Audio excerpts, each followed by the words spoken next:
The story begins with an active destiny system, a dual attribute base of wood and earth, increasing the strength of wood and earth attributes, a spear genius, increasing affinity with the spear and physical strengthening. The protagonist touches a die. The die moves quickly and more notifications arrive stating that he is destined for loneliness, without friends, family, or lovers, destined to remain alone forever, with his lifespan increased by 100 years.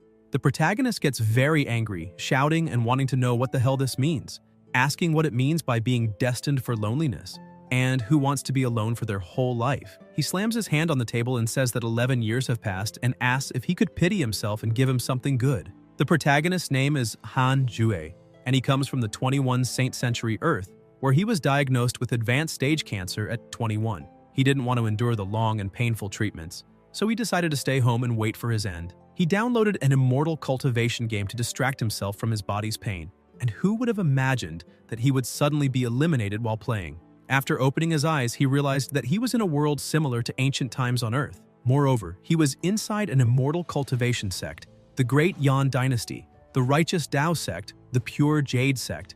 His parents were slaves to Elder Iron of the outer sect of the Pure Jade sect, usually helping him plant and take care of herbs in his herb garden. Elder Iron forbade his slaves from cultivating, even though the spiritual herbs were like deadly poison to mortals. So, at 6 years old, his parents died, and Elder Iron didn't care, leaving him with his parents' tasks. This continued until he turned 11. However, after reincarnation, he received a powerful system that allowed him to roll his spiritual base and innate destiny once a day, and he had been rolling for nearly 10 years. So what difference does it make to wait one more day? He refuses to believe he won't get something great and is determined to get a good spiritual base and innate destiny before starting cultivation.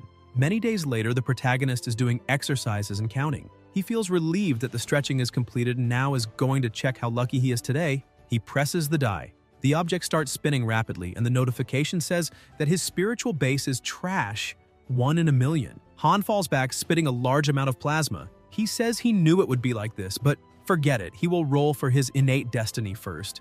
The innate destiny, unmatched, possesses the charm of an immortal, charisma maximized, destined sword fanatic, higher aptitude and learning efficiency for the Tao of the sword, aptitude for high-level movement techniques, and after the game begins, he will receive a high-level cultivation technique and 1,000 high-level spiritual stones. Jui looks surprised and notices 4 high-level innate destinies. He shouts loudly that he hit the jackpot. He lies on the grass, smiling, and says that it feels so good to finally have some luck. Now, he needs to focus on rolling his spiritual base again. And now that he has these 4 high-level innate destinies, he doesn't mind continuing to roll until he is 40. As someone who has lived 2 lives, he wants to live a fulfilling one, and doesn't want to be like those slaves who will remain trapped there for the rest of their lives. He wants to observe the world, and for sure, there will come a day when he will write his name in history, until a voice says that they must hurry and leave right now because there are 2 eliminated people from the main sect and they need to form a line and greet them properly. The protagonist asks what cultivators from the main sect are doing there. 2 cultivators from the main sect arrive. People look at them and say that they are such cool immortals, and if only they could be like them, how awesome that would be. Han asks why they envy this. After rolling a high-level spiritual base, he will be much stronger than them. The warrior says they will cultivate here to keep an eye on the herb garden today, and that none of them should disturb them. Jue asks about Elder Iron and what happened to him. The warrior says that a wicked cultivator appeared near the Pure Jade sect's territory, so Elder Iron had to leave the herb garden to attend to important matters, and they were sent by the outer sect to protect them and to stay calm. The protagonist feels relieved, thinking that at least while trying to get a high-level spiritual base, he will still need Elder Iron's protection. The cultivation world is never a peaceful place, and he hopes his luck will be good enough to quickly roll a high-level spiritual base, so he will have some ways to protect himself as well. The next day, a voice says that the god of luck orders him to be given something extremely rare. The following day, the voice screams again, "Hallelujah!" saying he is the chosen one. A distressing year later, the voice once again says that it doesn't matter what religion he follows. Gods are here to bless him with luck. 2 years later, Han is sitting saying that 2 years have passed and there hasn't been even a high-level spiritual base, let alone a first-class one. And when will he be able to cultivate if this keeps happening? He wonders if he should just use an intermediate-level spiritual base to cultivate first, but then decides against it, saying that would be a waste since he was given a second chance to live, and he will live the best and most extensive life possible. Then he hears someone calling for them to hurry and greet the Lord because he has returned. Jue asks about Elder Iron and whether he finally returned after disappearing for 2 years. Elsewhere, people are all gathered, saying they greet the Lord. The elder says that they did a great job while he was away and thanks them for taking care of the place. They reply that it's what they must do, and being able to serve the Lord is an honor. The protagonist thinks it's a bunch of sycophants, but no matter how good their praises are, the elder won't give them any benefits. The Lord calls the four over and they respond that they understand. People are curious about why the Lord specifically called them, and one of them responds that maybe he wants to assign them to a certain area of the garden. Iron tells them to show their hands because he wants to check their spiritual base levels. Han asks about the spiritual bases and wonders why now. Wasn't it him who forbade the slaves from cultivating? And why is he going back on his decision now? Then, Jue notices something. Seeing plasma on his clothes, he asks if he was injured. The elder tells him to show his hands. The protagonist shows them and thinks that he's sure something is wrong, and wonders if he plans to refine them into pills to recover from his injuries. The Lord says that he has no spiritual base and tells them to bring in the next one. Han thinks it was a good thing he hadn't used the system to cultivate yet, otherwise he would be doomed. Iron says that the next one has a spiritual base and will accept him as his disciple and take him to train, asking if he accepts. The boy quickly responds that yes, he accepts. People say that Zhang, that damn lucky one, he must have used up a lifetime's worth of luck, and he will become an immortal in the future, completely different from them. Jui says they're a bunch of idiots, asking about immortals and saying he fears he will never be able to return after passing through those doors. The world of immortal cultivation is extremely dangerous, and only when he has absolute power will he be safe. He needs to get a high-level spiritual base quickly and start cultivating. Then, another 3 years passed. The protagonist begins shouting and jumping excitedly. He says that the spiritual physique of the 6 paths is finally his. Now that everything is ready, he wonders what he's waiting for and says that he's going to start cultivating. Then he pauses, realizing he forgot that the elder is still watching them. After Zhang was taken by him, he never returned, and he bets he was refined into a pill. If they find out he can cultivate, he can already imagine what they'll do to him. Then another notification arrives saying that he can choose a small area and the system will help create an isolated world, and cultivators outside this isolated world will not be able to sense the changes inside. Han asks about creating an isolated world and says, "Now that's more like it, and this system is so cool, so if it's going to be like this." He clicks on attributes. He says to himself that today he will officially take a step on the cultivation path. Then, lights of different colors are released. Jue appears in another place, surrounded by blue. The protagonist, born as a mortal within an immortal sect, grew with incredible charisma and was loved by all, even though his parents abandoned him at 6. He feels there is an ineffable destiny on his shoulders, awakened an inheritance from an immortal emperor, and received the supreme rank cultivation technique, the 6 paths of reincarnation, officially taking a step on the cultivation path. Han asks which one he should choose. Thinking it over, he realizes that the technique of the 6 paths of reincarnation should somehow cultivate all 6 elements at once, and choosing only one seems like a huge waste, so he chooses the sword cultivator path as the best decision. Jue becomes thoughtful and chooses what he desires. The cultivation begins, and an energy is released around his body. The protagonist asks if this is what it feels like to cultivate, saying he's warming up and feeling full of energy. And as soon as he takes a step on the cultivation path, thousands of years will pass in an instant, impossible to reverse.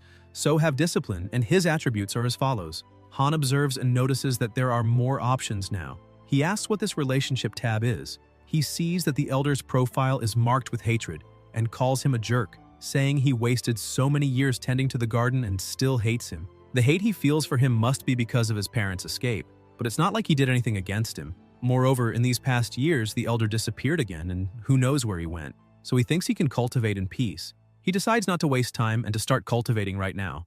Jue gestures with his hand and says that he will leave this place as soon as he reaches the 9th stage of qi refining. Then he will see what that old man can do against him. Several particles float around the environment. The protagonist wonders if these light spots are what they call spiritual qi, and thinks that he can only feel the presence of wind, earth, wood, and the spiritual qi of water. There's no qi of fire or thunder. He decides to focus on these 4 to start.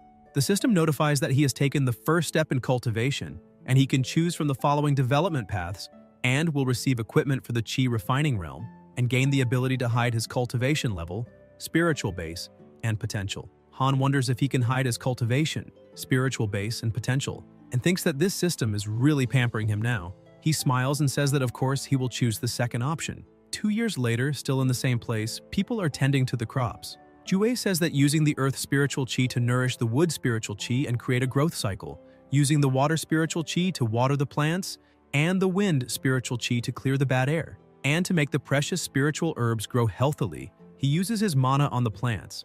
He says he has already reached the 7th stage of chi refining by practicing these 4 types of chi. The protagonist asks if no one saw him and says to stop for today. The people greet him and ask how the harvest was today. He responds with a good morning and says the harvest was very good. The girls swoon when he walks by and say that they should look at him because he's not only handsome, but also really good at cultivating the spiritual herbs, and they want to marry him. Han thinks that since he started cultivating, his charm attributes have started to show their effects, and he's not sure if it's a blessing or a curse to have a high-level profile, and wonders why the system can't help him hide this too. Someone calls for him and it's Xing. She tells him to follow her for a moment. They walk. Ju thinks that he has been staying there to protect the herb garden in the elder's place, but she has never interacted with the slaves before. He wonders why she suddenly brought him here and asks the system to show the relationship with her. The system shows that it's 2 stars of acceptance. He thinks it's strange, as he had never interacted with her before today, and wonders why the acceptance is at 2 stars. He doesn't want to say that she's attracted to his charm, thinking that this can't happen in just a day or 2. She must have been watching him for quite some time. His charm is starting to cause problems, but he wants to know what she wants from him, and if it's to turn him into a cultivation furnace, dual cultivation, and thinks he's starting to get a little anxious to find out what this is about. The redhead says he doesn't need to be nervous, as she only wants to ask if he plans to be a slave there for the rest of his life. The protagonist says she must be testing him, and asks who would want to be a slave for their whole life. However, he's been there since he was born, and still has elder iron. Xing wants to know if he can help her with something, and says she will help him cultivate and get rid of his mortal identity, asking what he thinks. Han asks about the instructions, and she replies that he should help her get the alchemy recipe from iron, and she will take him along to the demonic cult, and if his aptitude is good, she wouldn't even mind becoming his Dao companion. Juo mutters in his thoughts that this lady is from the demonic cult. He wonders about the demonic cult and what kind of joke this is, because if he offends the pure Jade sect, he will be hunted to the ends of the earth. And if he refuses the offer, she will definitely eliminate him to silence him. And he's deep in the forest. The elder is not at the herb garden, and it won't matter even if he shouts with all his strength. The redhead tells him not to worry, as there is still time for him to consider, and she can wait for him. The protagonist thinks that both of them are at the 7th realm of chi refining, but have never learned any magic and don't possess a weapon, so she must have some tricks up her sleeve. He can't defend against brute strength. He says he doesn't know the location of this thing, and besides, he still has the companion guarding the Lord's attic.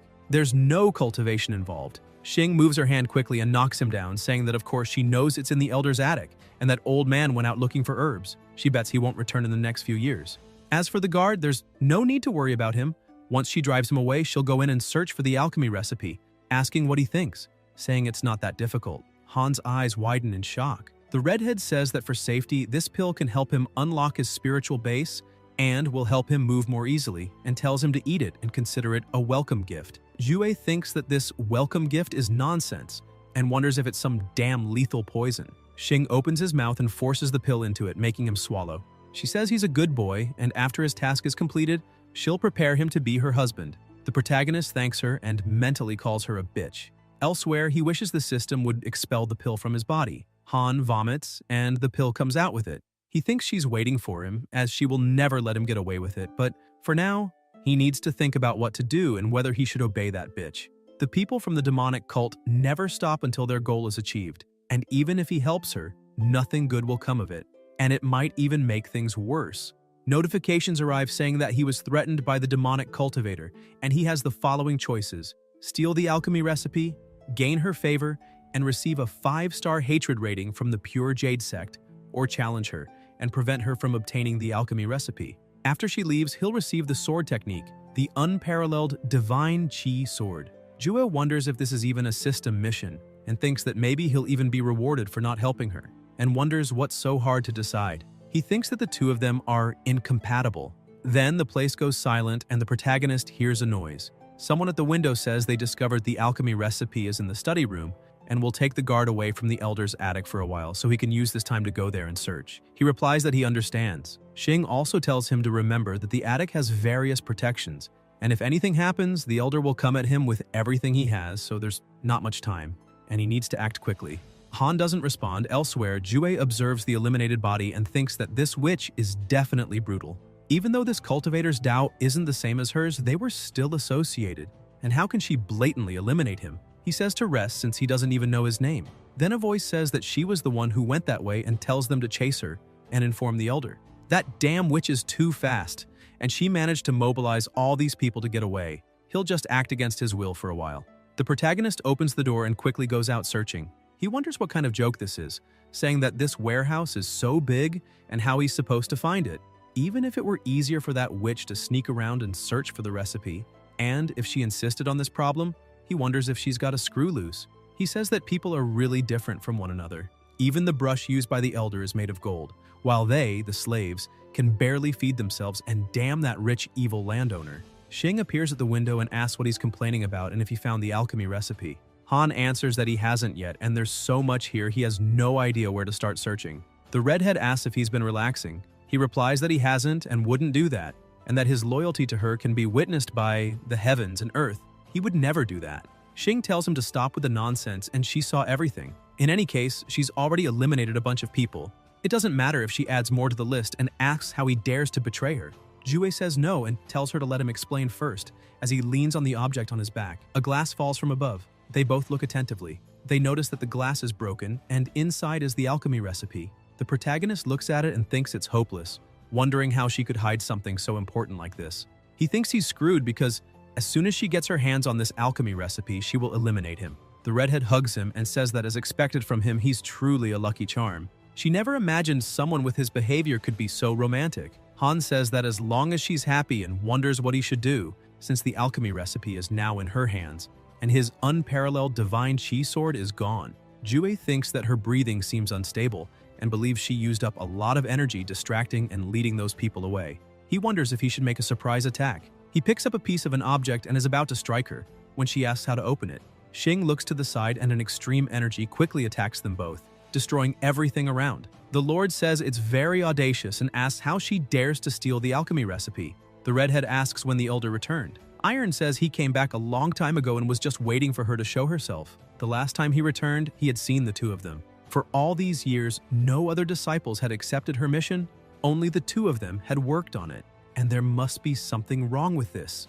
The elder tells her to prepare to be eliminated and attacks her again with his energy. Xing thinks she fell right into his trap and used up too much energy distracting those people. If she fights the elder in her current state, she'll definitely be defeated. The alchemy recipe remains in the elder's hands, and her chances of getting it back are almost zero, so for now, she has no choice but to flee. She jumps out the window and tells him not to think this is the end of the world. The Lord says that if it weren't for the demonic cultivator's excellent escape arts, she wouldn't have been able to escape today. The protagonist lying on the ground says that it hurts, and that he finally came back and almost got eliminated trying to hold that witch back. Iron asks about holding her back and whether they weren't accomplices. He tells him to explain what happened. After some time, still in the same place, the elder asks if he was really used and actually believed she wanted to get engaged and take him as her husband, saying that's a joke. Jue tells him to stop talking about it, thinking it was close, and he doesn't think the elder noticed that he was just acting, so now he won't be held responsible for this crime. The Lord says that's enough and tells him to go sleep, to which the protagonist responds that he understands. He runs off and notices that another notification has arrived. It says that since he didn't help her steal the alchemy recipe, he managed to obtain the sword technique, and he gets excited, saying thank God he finally has a technique that might save him one day. 2 years later, Mana is being released by Han, and he says that even though it's not considered a sword technique, but rather a spell, it's convenient to use for cutting wood. He picks up some pieces of wood and says that demonstrating his skill from time to time won't be a problem, as this will be the last time he cuts wood, and he must leave this place soon, as the herb garden can no longer help him with his cultivation. Over these 2 years, he cultivated the 4 spiritual bases to the 9th level of the Qi refining realm. Only the thunder and fire spiritual bases remain. As long as he cultivates them to the 9th level of Qi refining, he will be able to advance to the foundation establishment realm. But he has been unable to find any spiritual Qi of thunder or fire around the herb garden. It won't be hard to sneak out of the herb garden, even though the elder is blocking his path. He can still leave unscathed. People are saying that the Lord went out looking for herbs again to extend his lifespan, and that they feel the elder has been leaving often recently, perhaps signaling that his time is running out. Jue observes and thinks that changes in the environment are just as important for the elder as they are for him. He's leaving this place to increase his lifespan and become stronger. He bids farewell to the 20 years spent in this place, and a new life is beginning. Elsewhere, the protagonist recalls that the herb garden is affiliated with the Pure Jade sect, and taking advantage of the influence of an external member like the elder, a slave like him can also be considered a member of the sect, so he can cultivate here. Unless he accidentally runs into the elder, his identity won't be discovered by others. The warriors ask who he is and tell him to show his sect pass. Han introduces himself, giving his name, and says that he's a cultivator, currently at the 9th level of Qi refining, and asks if there's any way to join the Pure Jade sect. They're surprised to hear that he's at the 9th level of Qi refining and tell him to wait a moment. They will send someone to inform them about this. Someone arrives and says they don't need to worry as they are leaving now, and if he heard correctly, the person said he's at the 9th level of Qi refining and would like to join the sect. The person introduces himself as Yang Luo, the guardian of the outer sect of the Pure Jade sect, and asks if he can take a look at his spiritual energy. As in recent years, demonic cultivators have occasionally tried to infiltrate the Pure Jade sect. He asks if he could show his spiritual energy. Jue agrees and shows his unparalleled divine Qi sword, striking the rocks nearby. The people around look surprised, and the guardian wonders if he's really only at the 9th level of Qi refining. He thinks that this obviously wasn't a sword technique, and it seemed more like a spell, which isn't too shocking for someone at that cultivation level. He also thinks the purity of his spiritual energy is not low, unlike those demonic cultivators. The guardian says it won't be a problem and tells him to follow him as he will take him to the outer sect for registration. From now on, he is a disciple of the outer sect of the Pure Jade sect. He thanks him for his trouble.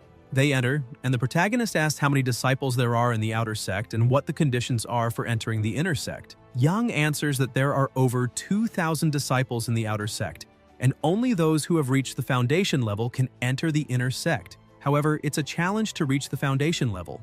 Every 3 years, the sect holds a competition, and the top 3 receive foundation pills, which can help those at the 9th level of Qi refining advance to the foundation establishment realm. Han asks if there are many disciples in the inner sect. Luo replies that he's not sure, as the inner sect of the Pure Jade sect is located in an isolated place. Even those from the outer sect have no idea what happens there. Jue says that it seems like the Pure Jade sect is very powerful. The Guardian says of course it is, as the Pure Jade sect is a consecrated sect with a lot of prestige in the Great Yan. The protagonist asks if the Pure Jade sect has places for cultivating the spiritual Qi of thunder and fire. Yang answers that there are no such places in the outer sect, but perhaps the inner sect does. He asks if the protagonist has the thunder spiritual base. He says that if he does, he can appeal to the Elder's Hall, and they might make an exception and allow him to enter the inner sect, since having such a spiritual base is rare, and it should be enough for the sect to educate him personally. Han asks if, assuming he has the thunder spiritual base, he can ask him to refer him. He releases his energy and says that if he enters the inner sect, he won't forget his kindness. Luo's eyes widen, and he says there's no problem. He will make an exception to help him, and will explain the situation to the Elder's Hall so he can directly enter the inner sect. Jue thanks him and says he's very grateful. In the Elder's Hall, the Guardian says that there is a non-affiliated cultivator at the 9th level of Qi refining, waiting to join the Pure Jade sect. An old man says to proceed with the process, and that they will begin by checking his spiritual base. Yang asks to wait a moment and asks if the first elder is present. The old man replies that he is not yet. The protagonist thinks he can't see the cultivation level of that elder and wonders if he might be at the foundation establishment realm. He checks his base, and if so, his 6 elemental attributes will not be discovered. He thinks that having 6 elemental attributes is extremely high level and it won't be a good thing. He asks the system to suppress them and reveal just a little, enough for them to advance without being noticed. Luo says that this person has the thunder spiritual base and asks for him to be allowed to enter the inner sect. The old man asks if it's true and says that's rare. The Guardian tells him to show his thunder. Han shows his thunder, fire, and wind spiritual bases. He also shows a bottle of Qi condensation pills, the sect pass, a storage bag, 100 low-level spiritual stones, and the Taoist robe of the Pure Jade sect. The old man says he has reported this matter to the first elder. Once he returns, he will take him to the inner sect. Yang says to rest for a bit and he will inform him of any updates. Jue says that unintentionally he managed to get special treatment and hopes this won't interfere with his cultivation. He thanks the old man for choosing a good place for his room, and before the first elder returns, he will train his fire spiritual Qi to the 9th level of Qi refining. Cultivating this is very pleasant. Normally, cultivators only cultivate one technique, and most cultivation techniques possess a single elemental attribute. A cultivator with a hexa-elemental attribute like the protagonist needs much more hard work to make a realm breakthrough. Fortunately, he has a high-level base that covers this flaw, and he doesn't feel the slightest bit tired from cultivating. He almost only feels the sensation of becoming stronger, more precisely, the feeling of his lifespan being increased. Since the moment he first saw the attributes window, only one thing has crossed his mind: to live a long life. In his past life, he didn't care about his body, staying up late browsing the internet. In the end, he was diagnosed with a terminal illness when he was young, and only then did he realize the importance of life. Maybe there wouldn't be a third life. Han doesn't seek fame or fortune, and he doesn't seek beauty. He just wants to live for a long time. After some time, the Guardian opens the door and apologizes for making him wait for 6 months. The first elder has finally returned. Then he notices something and asks if he's really saying that the protagonist didn't leave the room and was cultivating all this time, thinking that his aura has become much stronger. Jue, with a large aura surrounding him, asks if 6 months have passed already. In the Elder's Hall, the protagonist greets the first elder, who says that his fire spiritual base has improved a lot, and it seems like he has been cultivating diligently during these 6 months. The Guardian confirms that this is true, stating that the protagonist hasn't stepped out of the room for 6 months, and he might even become an elite disciple. The first elder says that to join the inner sect, he will need a master. The inner sect has a total of 18 peaks and 18 elder missionaries, and if any of them accepts him, he can directly become a disciple of the inner sect. If there's no one, then he can participate in the outer sect competition and fight to reach the Foundation establishment realm as soon as possible. Han says that this disciple understands. A voice says to go ahead. The first elder says he almost forgot to remind him of one thing. The masters and elders of the peaks have different personalities, and their cultures are also different. Some are competitive, some cultivate in seclusion, and others are on external missions all the time. He asks what kind of training style he would like to join. Jue says he prefers to be discreet, doesn't like crowds, and doesn't want to be in the spotlight. The first elder looks at him and says that then the Jade Serenity Peak will suit him, and he will definitely love that place. They continue moving, and the protagonist says it's enormous. The first elder says that in front of them is the inner sect of the Pure Jade Sect. In front of them, there are mountains with cultivators flying on swords. The first elder says that there's no need to envy, as he will be able to learn this in the second internal test. He says he can look over there. That place is the inner sect of the Pure Jade Sect, where he will be able to receive missions and collect wages. He can also perform exchanges there. Han says he underestimated the power of the Pure Jade Sect, thinking it was a small sect like those in cultivation dramas. He never imagined it would be this big. He apologizes for his doubts and asks what this cultivation drama is, saying he's never heard of it before. The first elder tells him to be careful, as if he falls from there, he'll lose his life even if he's at the 9th level of chi refining. Elsewhere, the first elder says they have finally arrived at Jade Serenity Peak. Jue says he never thought that of the 18 peaks, Jade Serenity Peak would be the most inferior and desolate. The first elder confirms and says that the number of disciples at Jade Serenity Peak is the smallest. It's not without reason, as the elder master of Jade Serenity Peak is the fairy Zhuan, and her cultivation level is unfathomable. She also likes to cultivate in seclusion and prefers silence, which is why Jade Serenity Peak isn't lively. Moreover, she forbids her disciples from developing feelings for each other and becoming companions. The protagonist, trembling, asks if that's really true and says, "That's great." He smiles eerily and says that Jade Serenity Peak is so suitable for him, as he was afraid of being disturbed while cultivating. He thinks that now he can cultivate freely, and when it comes to companions, he just needs to wait until his cultivation reaches a phenomenal stage. Then he can consider having some to train with. The first elder thinks that he's a good boy, and this little cultivator has a future. After some time, a voice is presenting Han. It's the first elder, who also says that he is a non-affiliated cultivator with a triple spiritual base and a rare thunder spiritual base. During his inquiries about him, he prefers peace and tranquility and doesn't want fame. He asks what the others think. The fairy asks if he is willing to join the Jade Serenity Peak and not concern himself with worldly matters, just cultivating with all his strength. Someone arrives saying that Jade Serenity Peak finally has a decent new brother. It's Chang, and the system notifies that she finds him handsome, and to look at her, considering. Jue notices there are only 2 stars of acceptance, and wonders if his charm is that bad. He says that as long as there are more instructions, he can enter seclusion and stay for 100 years. Noticing that the acceptance dropped by 1 star, the fairy says she finds it interesting and asks if he knows any spells, telling him to attack her because she wants to see his skill level. The protagonist says that in that case, he will go all out. He releases his energy toward her. The fairy blocks it, Yue thinks he can do all this, and it's not bad. Her acceptance of him increases, but now it's only 1 star. The fairy asks if that's the only skill he has, and Han replies that it is. Xuan says this sword technique isn't bad, and from now on, he can stay at Jade's Serenity Peak. The first elder says he won't bother him anymore, that he's leaving, and is looking forward to his accomplishments. The fairy stares at him. Jui wonders why she's staring at him like that. Chang says she's waiting for him to become her disciple. The protagonist immediately bows and says that he greets his master and wishes for her to live for tens of thousands of years.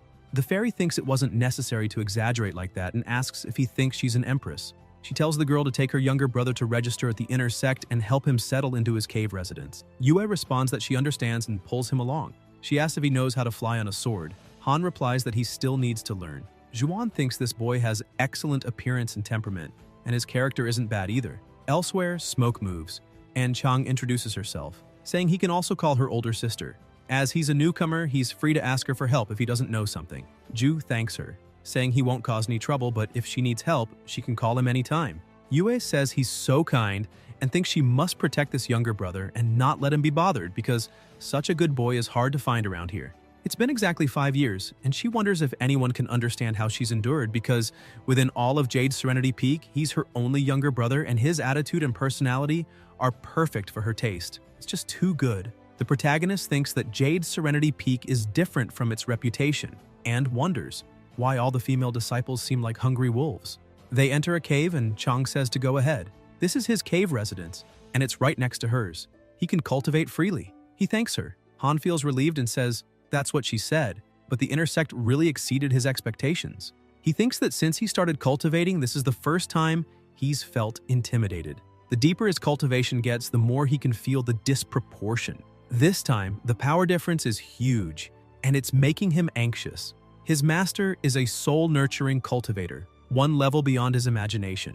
At that time, the first elder gave him a lesson, and even though he's in the Foundation establishment realm, halfway to the Golden Core, he can only become the first elder of the outer sect. The cultivator absorbs the spiritual chi of heaven and earth directly into their dantian, used to strengthen the bones and increase the physical constitution of the individual. Once the cultivator absorbs enough spiritual chi to fill the dantian, the chi is compressed until it merges with the dantian. In this realm of spiritual energy, a spiral is formed and condensed to become a solid pill. The soul-nurturing realm, when there's enough vital essence, chi, and spiritual energy, is poured into the golden core until it shatters. Thus, the soul-nurturing emerges, and the cultivator can use the soul-nurturing to break the heavens and earth, naturally gaining immeasurable power. From what he knows, only the founder of the Pure Jade sect is above the soul-nurturing realm, but he left years ago and hasn't returned. This means the fairy is the strongest cultivator he's encountered so far. Jui thinks she's a strong pillar he can trust. Before he strengthens himself, he needs to depend on his master. Who knows what kind of danger awaits them out there? Luckily, he came to the Pure Jade sect to become stronger, to live a long life. He must focus on achieving a secure life before thinking about these worldly matters. He doesn't think it's time to lament. For now, he should cultivate his fire spiritual base to the 9th level, as he has excellent support and will do his best so as not to disappoint her. The system notifies that he has successfully become an inner sect disciple of the Pure Jade sect and needs to choose between gaining reputation points and guiding Jade's Serenity Peak to become the strongest peak, or remaining discreet and cultivating. The protagonist doesn't quite understand and says he will do his best to gain recognition, asking if this shouldn't be a good thing and says his master is strange. 3 years later, Han thinks he has cultivated enough and that it's time to learn how to fly on a sword or else it will be hard to move around the inner sect, and he can't keep asking his older sister every time he needs to descend the peak. He throws the book and gets on the sword, saying that learning the flying sword technique is very easy, and he has talent with high-level swords and can learn just by looking. And that's the advantage of having high-level providence. Unlike that brother Shuang something, putting a fence around the sword, someone calls for him. It's the fairy, saying he really is remarkable, having cultivated in isolation for 3 years. Jue greets her and says that this disciple needs help with something. His wind and fire bases have been cultivated to the 9th level of chi refining, and he hopes his master can guide him on how to cultivate his thunder spiritual base. The fairy asks if he wants to cultivate a triple chi foundation. He replies yes and thinks that it's not just 3. He's cultivating 6 paths.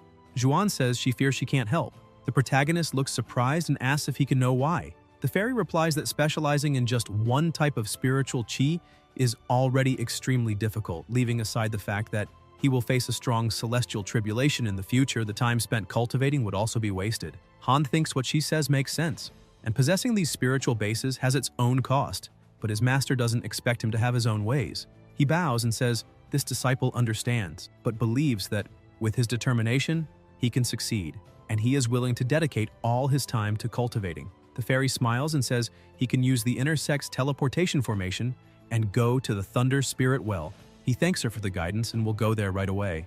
At the Thunder Spirit Well, there is a circle in the center, releasing intense energies. Jue says the Pure Jade sect is truly generous, and he didn't expect the Thunder Spirit Well to be like this. Recently, he imagined it resembled more of a fish pond. Even from this distance from the teleportation formation, he can feel the intense thunder's spiritual chi emanating from the other side. He decides to go and take a look. He thinks that, as expected of the Thunder Spirit Well, its purity is enormous. If he cultivates near the center, his Thunder spiritual chi will jump directly to the 9th level, something the Fire spiritual chi could never achieve in such speed. He wonders why only one person is cultivating in such a big place. It seems people with Thunder spiritual bases are really rare. A voice tells him not to walk inside the Thunder Spirit Well, as he can only cultivate around the well, or he may be struck by lightning and lose his life. He was warned. The protagonist starts screaming desperately, and the voice asks why he's screaming, asking if he's never seen a handsome man like himself. Han replies that yes, and that he's so handsome that the light almost disappeared from his eyes. The voice says that at least he's kind with his words, and to feel free to choose any place to cultivate, but not to stay too close to the center. Ju thinks that he imagined he would meet a tree spirit. The Pure Jade sect must have spent a fortune. They even have a tree spirit. Anyone should know that the tree spirit is also called a cultivation catalyst treasure. The tree spirit may seem demonic, but just cultivating near it doubles your efficiency. It's an extraordinary treasure, and if he could plant one, it seems like his Thunder spiritual chi could be cultivated to the 9th level. He came to the right place. The protagonist gets excited and says that starting from scratch, he will cultivate to the 9th level in 1 year. The boy watching asks if he heard that right and wonders if he's serious. He thinks it's impossible for him. His purity is too low. No matter how arrogant he is, there's a limit when it comes to cultivation. No one can reach the maximum level in a year, and with this attitude, he won't go far. A year later, the boy thinks he should take back what he said, and this person, it's insane. Han, with a terrifying aura surrounding him, thinks that the day has finally come. His chi cultivation paths are completed, and he can now move on to the Foundation establishment. His master was worried that the celestial tribulation would be too strong if he cultivated multiple spiritual bases, and she didn't know that the cultivation method he used had already been recorded. The method to divide the tribulation, around him the mana grows more intense.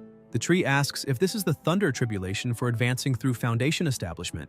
But what the hell, he really knows how to pick his spots. The boy asks what she means by that, and the tree responds that he shouldn't ascend there. The Thunder Spirit Well will combine with the Thunder Tribulation and double its power, and he needs to move away quickly to avoid unnecessary damage. The boy says that in that case, he won't, and the tree says that even if they wanted to save him, they can't, as the Tribulation Cloud has already been triggered. A great lightning bolt is released from the sky, heading straight for Jue. He blocks it with his shield. The two look at each other in confusion. The protagonist says it's just lightning, and he'll turn it into energy for his Foundation establishment. The ways to divide the tribulation: absorb the lightning coming from the celestial tribulation and convert it into the purest spiritual chi to create a barrier that will help defend against the impact. He absorbs it. A very strong light is emitted, and a voice asks what kind of cultivation method this is. It's not sure, but whatever the method, it seems he succeeded in advancing to Foundation establishment. 2 years later, a voice says that he needs to pay 100 high-level spiritual stones for using the Thunder Spirit Well for 3 years, and thanks him for his sponsorship. Han walks and initially planned to strengthen his cultivation after the advancement, but reaching the 3rd level of Foundation establishment was a surprise, and his lifespan is almost 200 years. Staying there makes him feel good. More notifications arrive. Jubei wonders how much his master likes to cultivate in secret.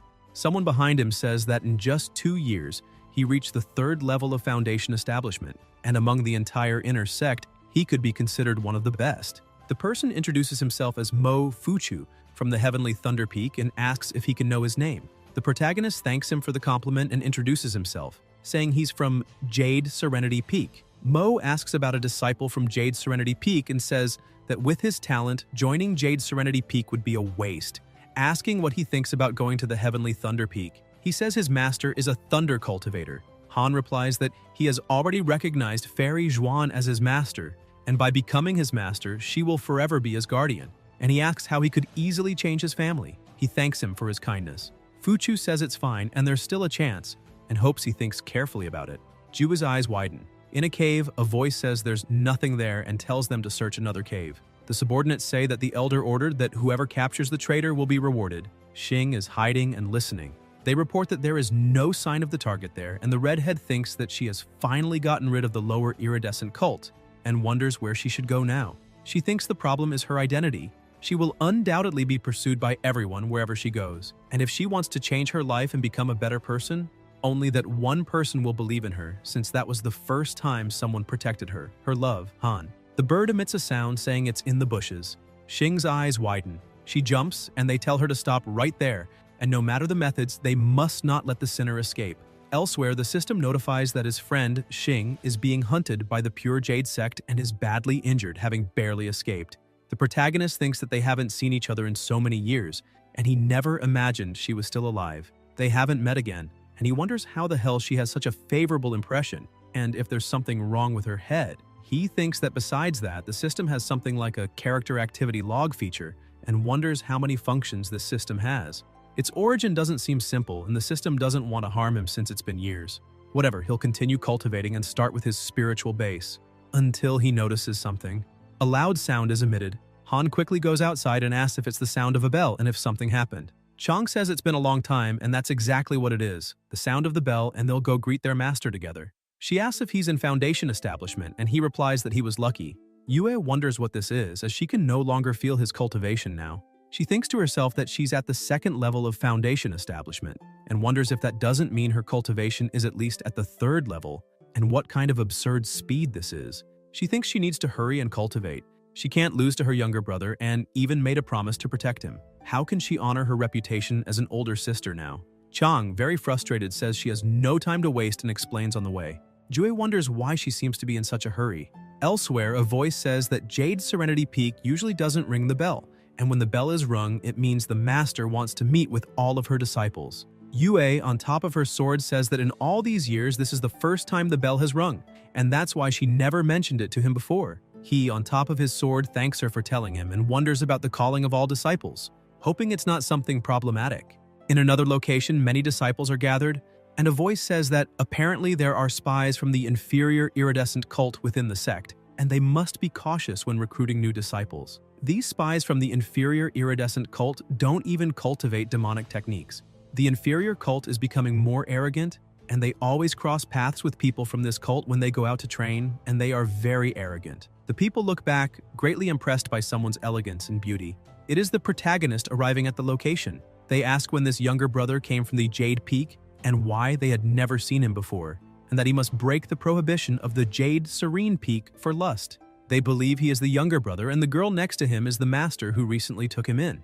A young man introduces himself as the first disciple of the Jade Serene Peak, Liu Sangxin, and since the master prefers to cultivate in silence, many matters of the peak are handled by him. In the future, if anything needs to be resolved, he can be contacted at any time. Han thanks him, and he replies that it's no trouble.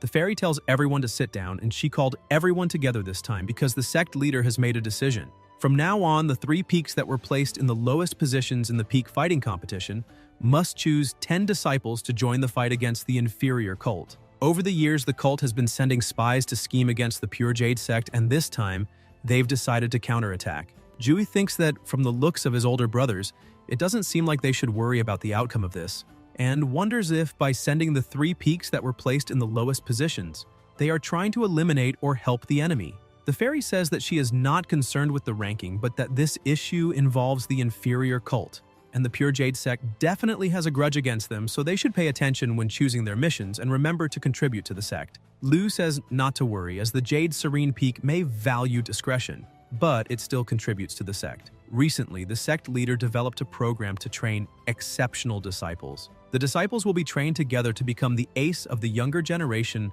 of the Pure Jade sect. As for who was chosen, he wonders if this program was specifically designed for a first disciple like himself. Zhuan says that regarding who was chosen, Han joined the peak a few years ago, but he has already cultivated from the 9th level of the Qi refining realm to the 3rd level of the Foundation establishment realm, and can be called a prodigy. She asks what he thinks about joining the sex training program. Everyone is shocked, and they start commenting among themselves about why she didn't let the older brother go. Regardless of power or talent, the older brother would be the best choice since the younger brother just arrived, and yet he can join the training program, even being hand-picked by the master. The protagonist stands up and calls for the master, saying that he thanks her for the favor but only wishes to remain at the Jade Serene Peak and cultivate in silence. Moreover, he is just a newcomer, and such an opportunity should be given to the older brothers. He wonders if the master cares so much about him, and if she suspects he might be a spy from the inferior cult. He thinks it is better to be safe than sorry, and it would be better to decline. The fairy asks if he is sure and says that if that's the case, she asks if Lu wants to go, since he is the first disciple of the Jade Serene Peak and can be sure not to cause any problems. Elsewhere, Sangshan thanks the younger brother for his supportive words to the master, and if there is any problem in the future, he can feel free to ask for his help. The system notifies that the older brother has generated a favorable impression of him, and Han says that he prays for his success. Chang says to leave the younger brother in his care. Lu says that she has finally become a veteran and now even knows how to take care of people, and this is her cue. He thinks to wish the younger brother good luck. Yue says that he has been cultivating for a long time, but has never taken a mission from the sect and asks if he wants her to guide him. Jue asks about the sect's mission and if he can skip it. Chang replies that it's fine if he doesn't go, but asks if he doesn't think cultivating in the dwelling cave is too slow and that he might be able to get a lot of cultivation resources by completing the sect's missions. He says he doesn't need it as he still has enough spirit stones. Yue says that completing missions will also help him earn contribution points, and if the contribution points are high, he can exchange them for pills. He replies that he's afraid of losing his life, so he declines. She asks how he can fear the end when he's a cultivator. The protagonist asks why she is even cultivating if she's afraid of the end. Chang realizes she's lost the argument and calls him a coward. The master observes and thinks that it seems Han is not really a spy from the inferior cult, but he is a cultivator without affiliation.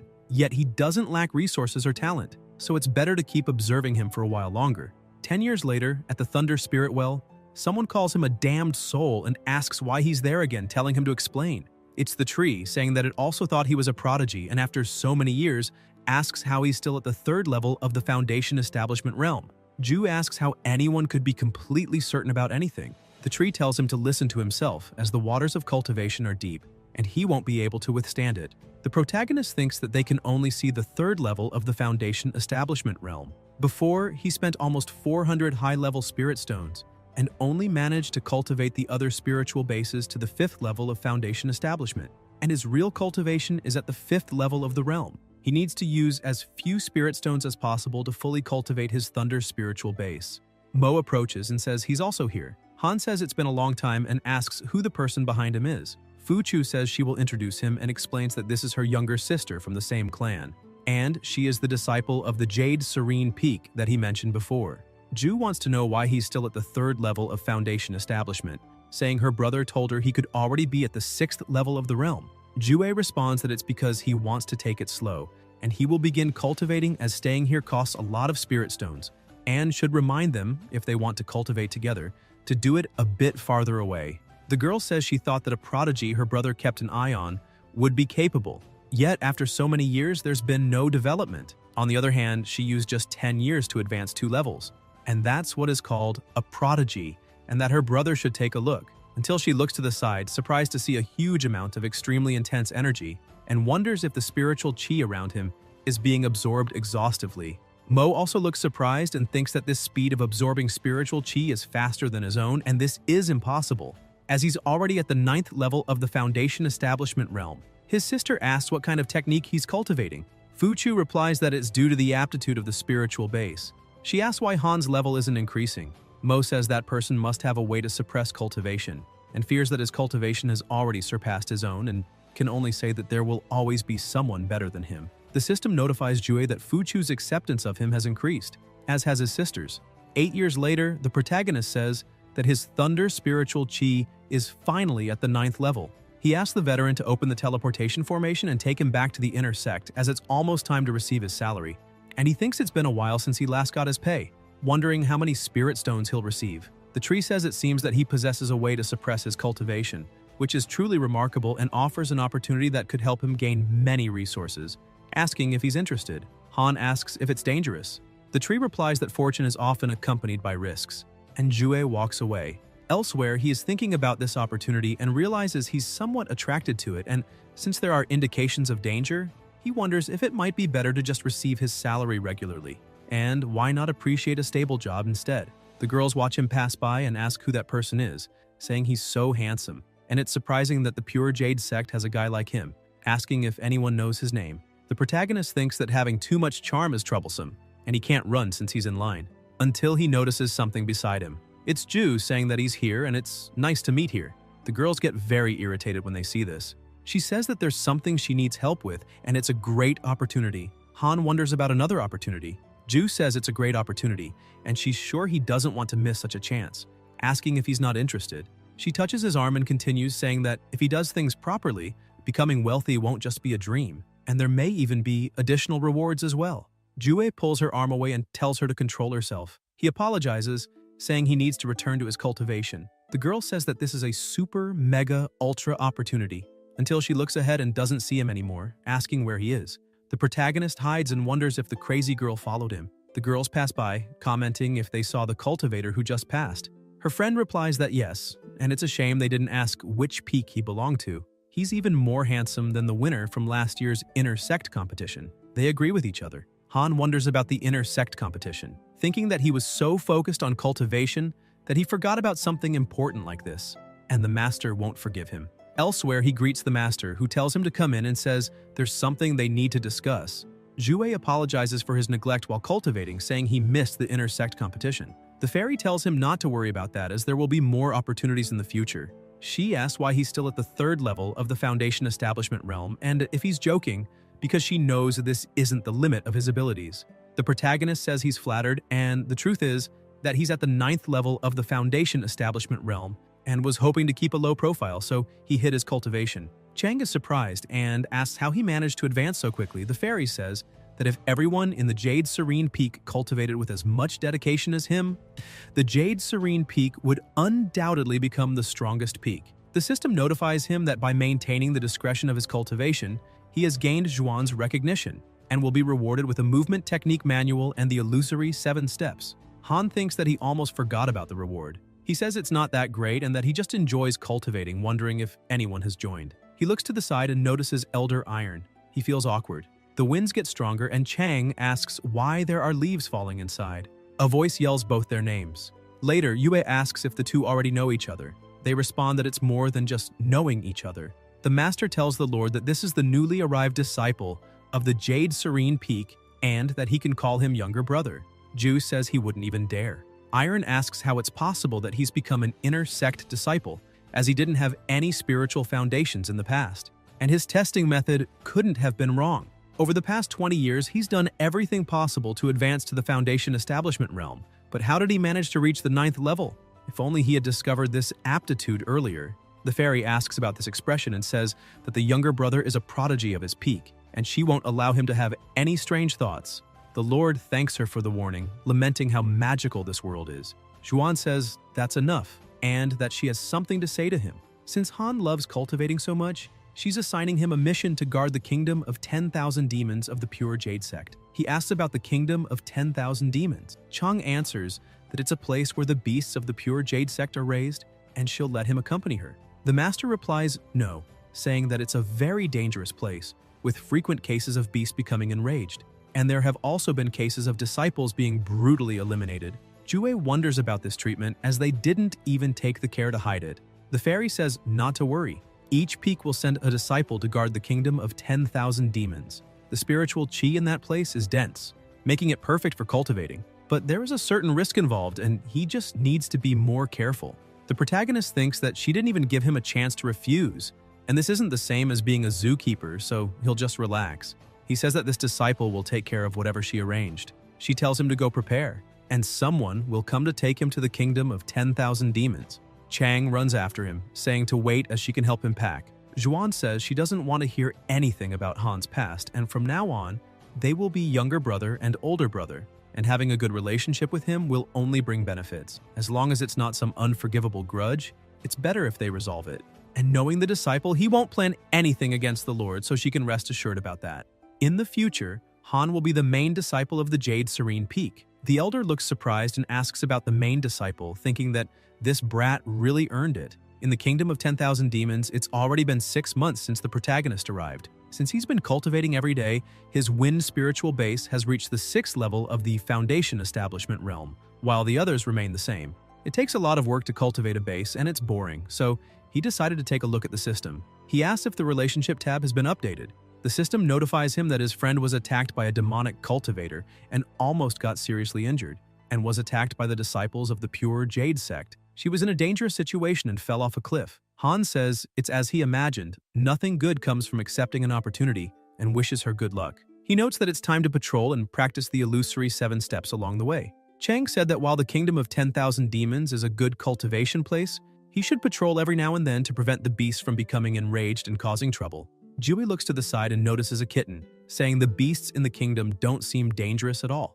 The cat's eyes become scary, but the protagonist doesn't even notice and walks away distracted, singing. The cat grows much larger and more frightening, heading toward him to attack, but it can't. And when he looks to the side, Han is on the roof, thinking that was close, and it's a good thing he mastered the illusory 7 steps, or he wouldn't have been able to dodge. He finds it strange because the restriction spells cast in the pavilion weren't triggered, and this is the first time it's happened. This beast doesn't seem ordinary, and he has to take this seriously, wondering if those spells can still be called restriction spells when so many beasts can enter and leave at will. The illusory 7 steps with each level of the spell can create an additional shadow clone, and if mastered to the 7th level's limit, the user can create 7 shadow clones, which not only increases the user's speed, but also confuses the enemy.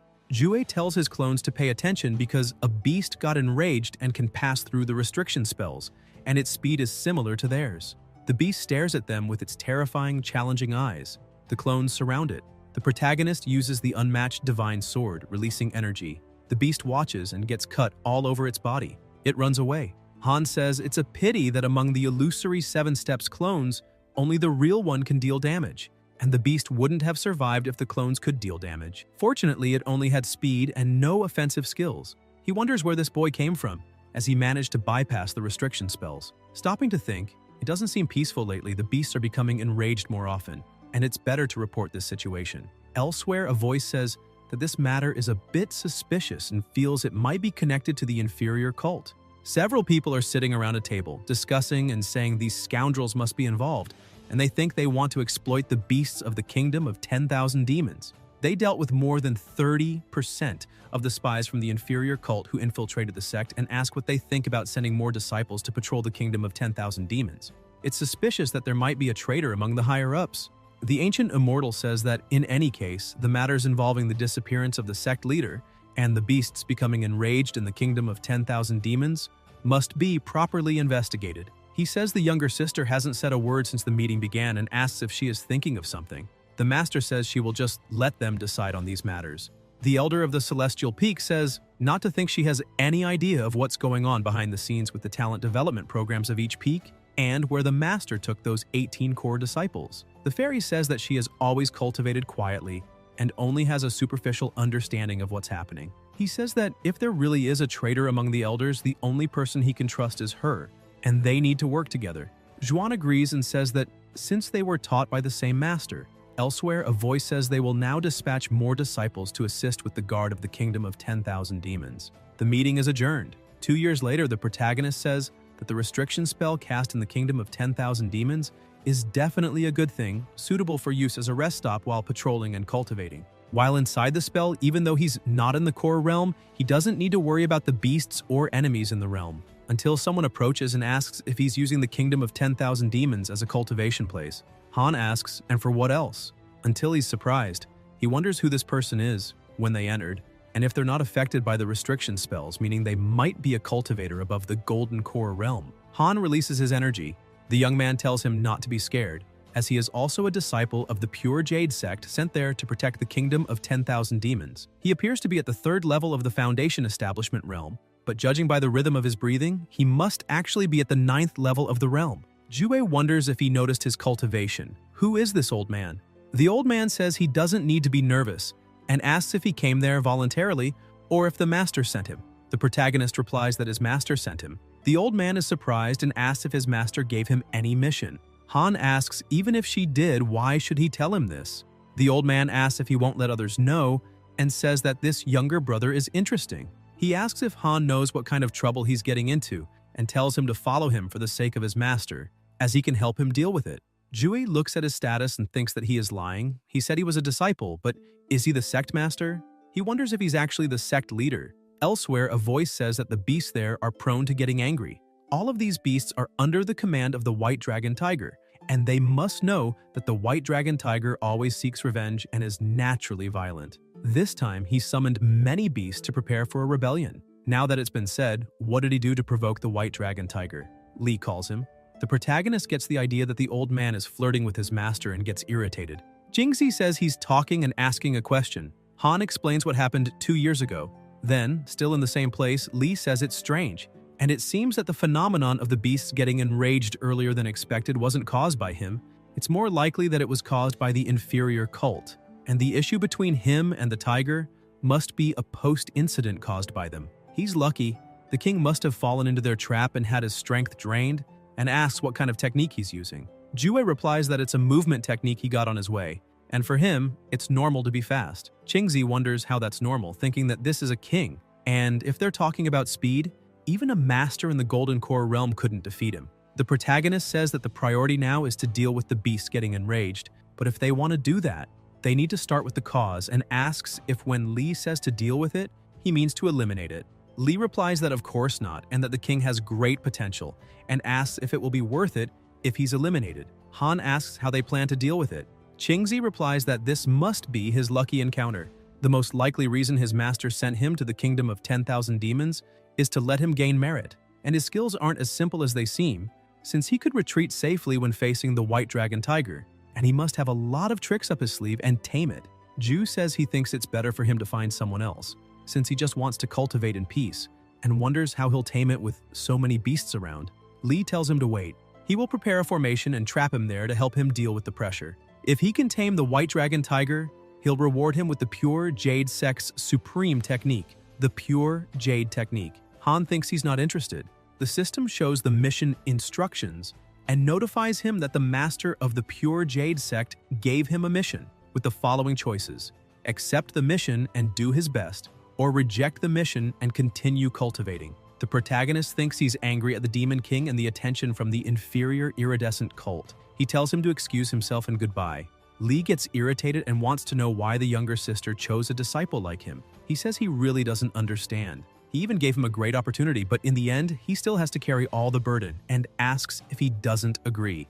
As expected of him to easily feel something there, Qingzi looks back and notices the beast approaching, very furious, releasing a great amount of energy. Elsewhere, Chang walks with her friend and says that the master said the beasts in the kingdom of 10,000 demons are enraged, and they need to find Han quickly. Her friend says to wait as something is happening up ahead. They look surprised, seeing the cut trees, and ask if it was caused by the enraged beasts. But one of them replies no, and says it looks more like the unmatched sword technique. Chang calls for her younger brother and he asks why she's there. Yue asks if he missed his older sister, saying to welcome him. The boy introduces himself as Meng He and says it's a pleasure to meet him. The protagonist says it's a pleasure to meet him too. Meng says that the master found out that recently the beasts in the kingdom of 10,000 demons have been getting enraged. So she sent the younger sister and himself to provide support, and asks how much he knows about the current situation and what happened with the cut trees. Han responds that earlier, many beasts surrounded him, but luckily an elder came to help. Meng says it seems the situation in the kingdom of 10,000 demons is terrible. Since that's the case, he'll take a look around and tells her to rest as he's leaving. Later, still in the same place, Chang says they came here because the master is worried about him, as he might be in danger, and she learned that spies from the inferior cult infiltrated the kingdom of 10,000 demons, so they need to stay alert. The protagonist wonders about the inferior cult and thinks that no wonder the mission earlier warned that it could attract their attention, and he believes that might be why the sect master came to the kingdom of 10,000 demons. The situation is worse than he imagined. He calls for his older sister and asks what she thinks about leaving the kingdom of 10,000 demons. She says it doesn't mean abandoning his post. Meng arrives and asks if he hasn't activated the restrictive spells. Han says they've been active for a while now. Meng says luckily because he just crossed paths with a powerful beast and almost lost his life. They ask how he provoked this beast, and it seems this beast is at least in the Golden Core realm. Meng says he saw a group of beasts a few kilometers away, and they were all captured by someone.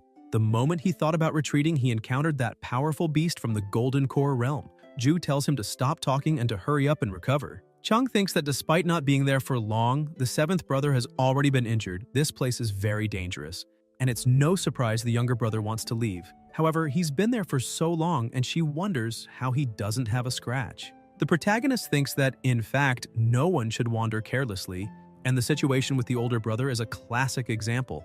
Meng says to wait a minute, as the presence of the beasts surrounding them is getting stronger and they're coming very fast. Their target must be them. The beasts run quickly toward their house. Meng says there are countless beasts and the restrictive spells may not be able to stop them. Han asks why they aren't fleeing from there. Yue says that this place is under the jurisdiction of the Jade Serene Peak, and if they run, it would mean abandoning their post without permission. Jue responds that they can stay behind and wait for the outcome. As for their heroic deeds, he will tell the master about them. Meng says he's right, and each of the 18 peaks has an area to manage. They won't be the only ones attacked by this wave of beasts.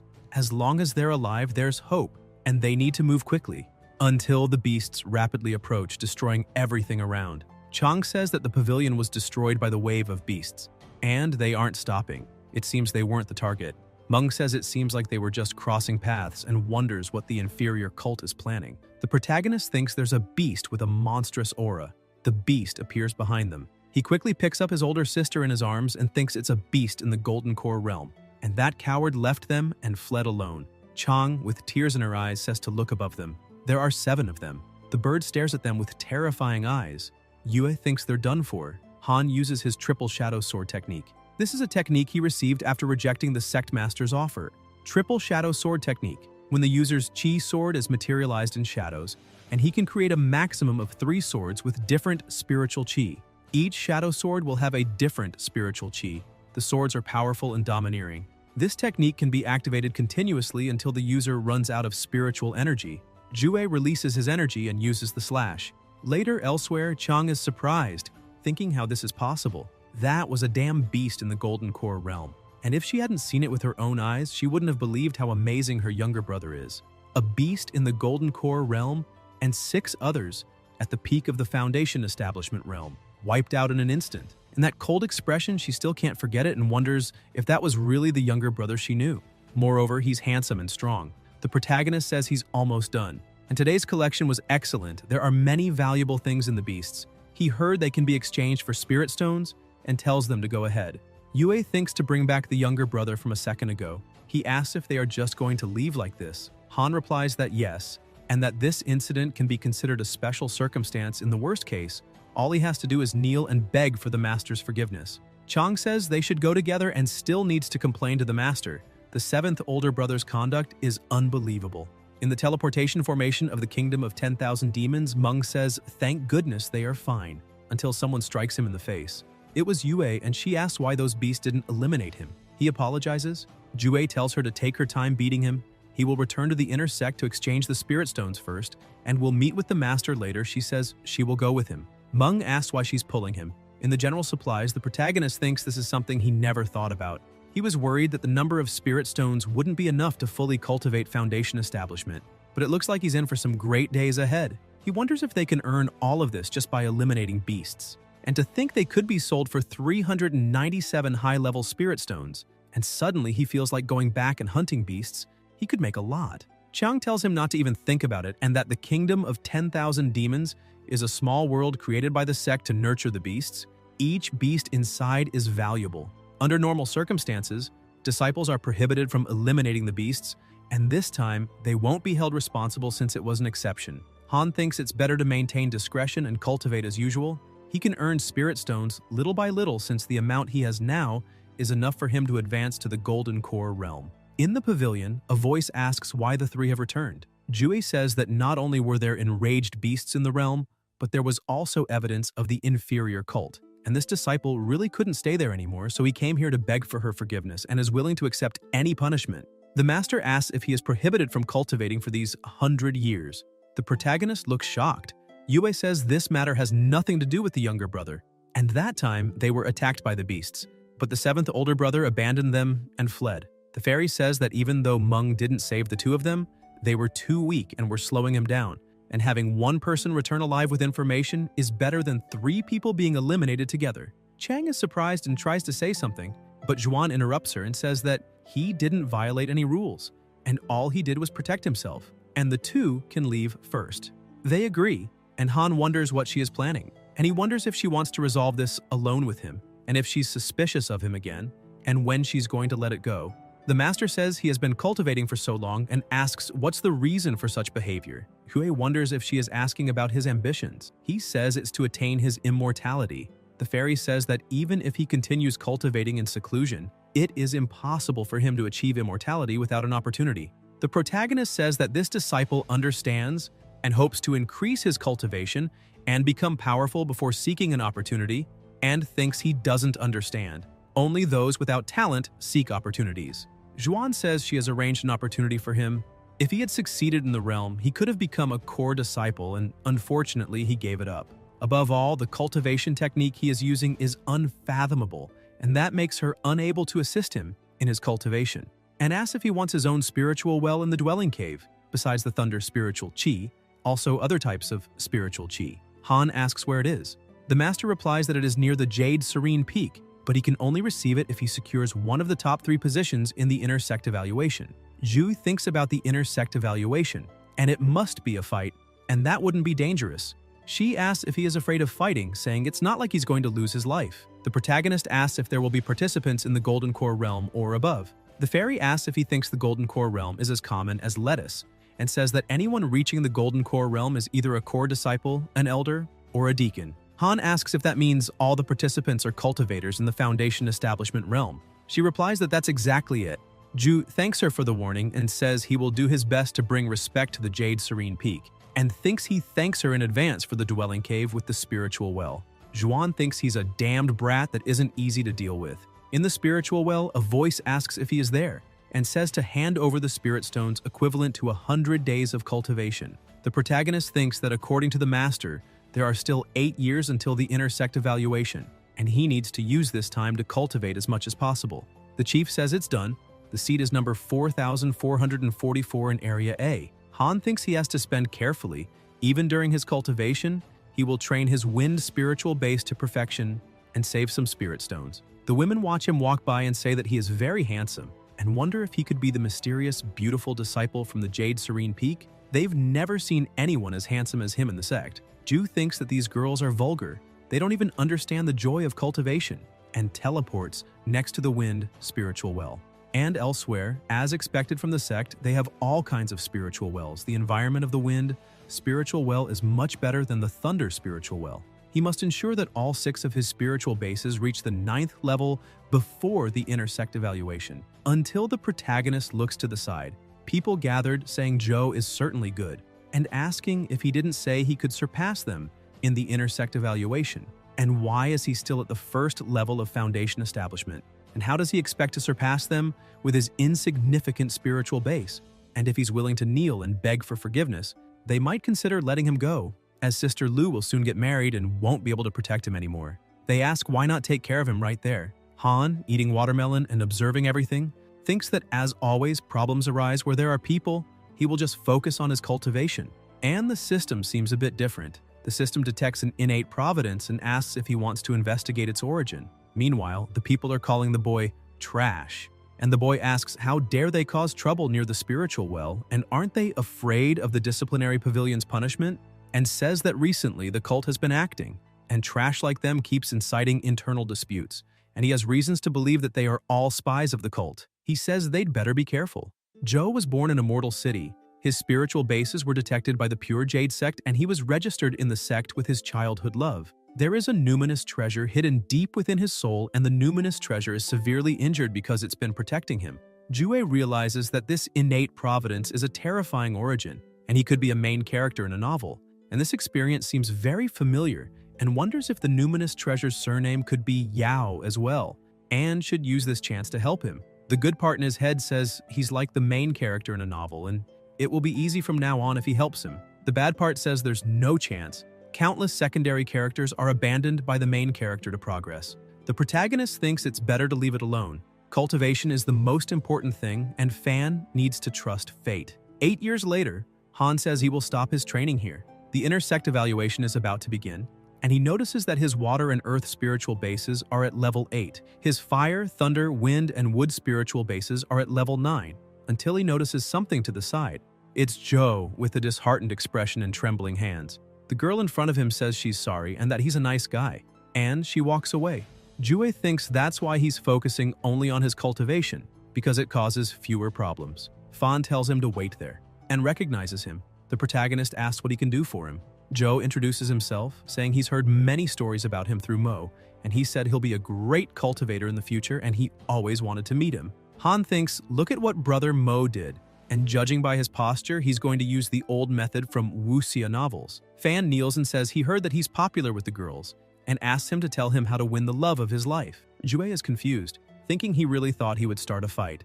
Zhou asks for some guidance. The protagonist says he should rid himself of everything and asks how cultivators like him can be tied down by love. He says that the world will be under his command once he attains the Great Tao, and until then, he will naturally get whatever he desires, and asks if he's ever seen him near a woman, and says he needs to understand these steps by himself. Fan wonders why his heart beat faster. Han calls him a fool in his thoughts, saying the most important thing is appearance, and wonders if he really thinks there's any comparison between them. The system says Zhou has developed admiration for him. The bell rings, and Jue realizes that all the disciples have been summoned, and believes it must be something related to the inner sect evaluation. Liu says it's been a while. He says that he wants to ask him something. He tells him to go ahead.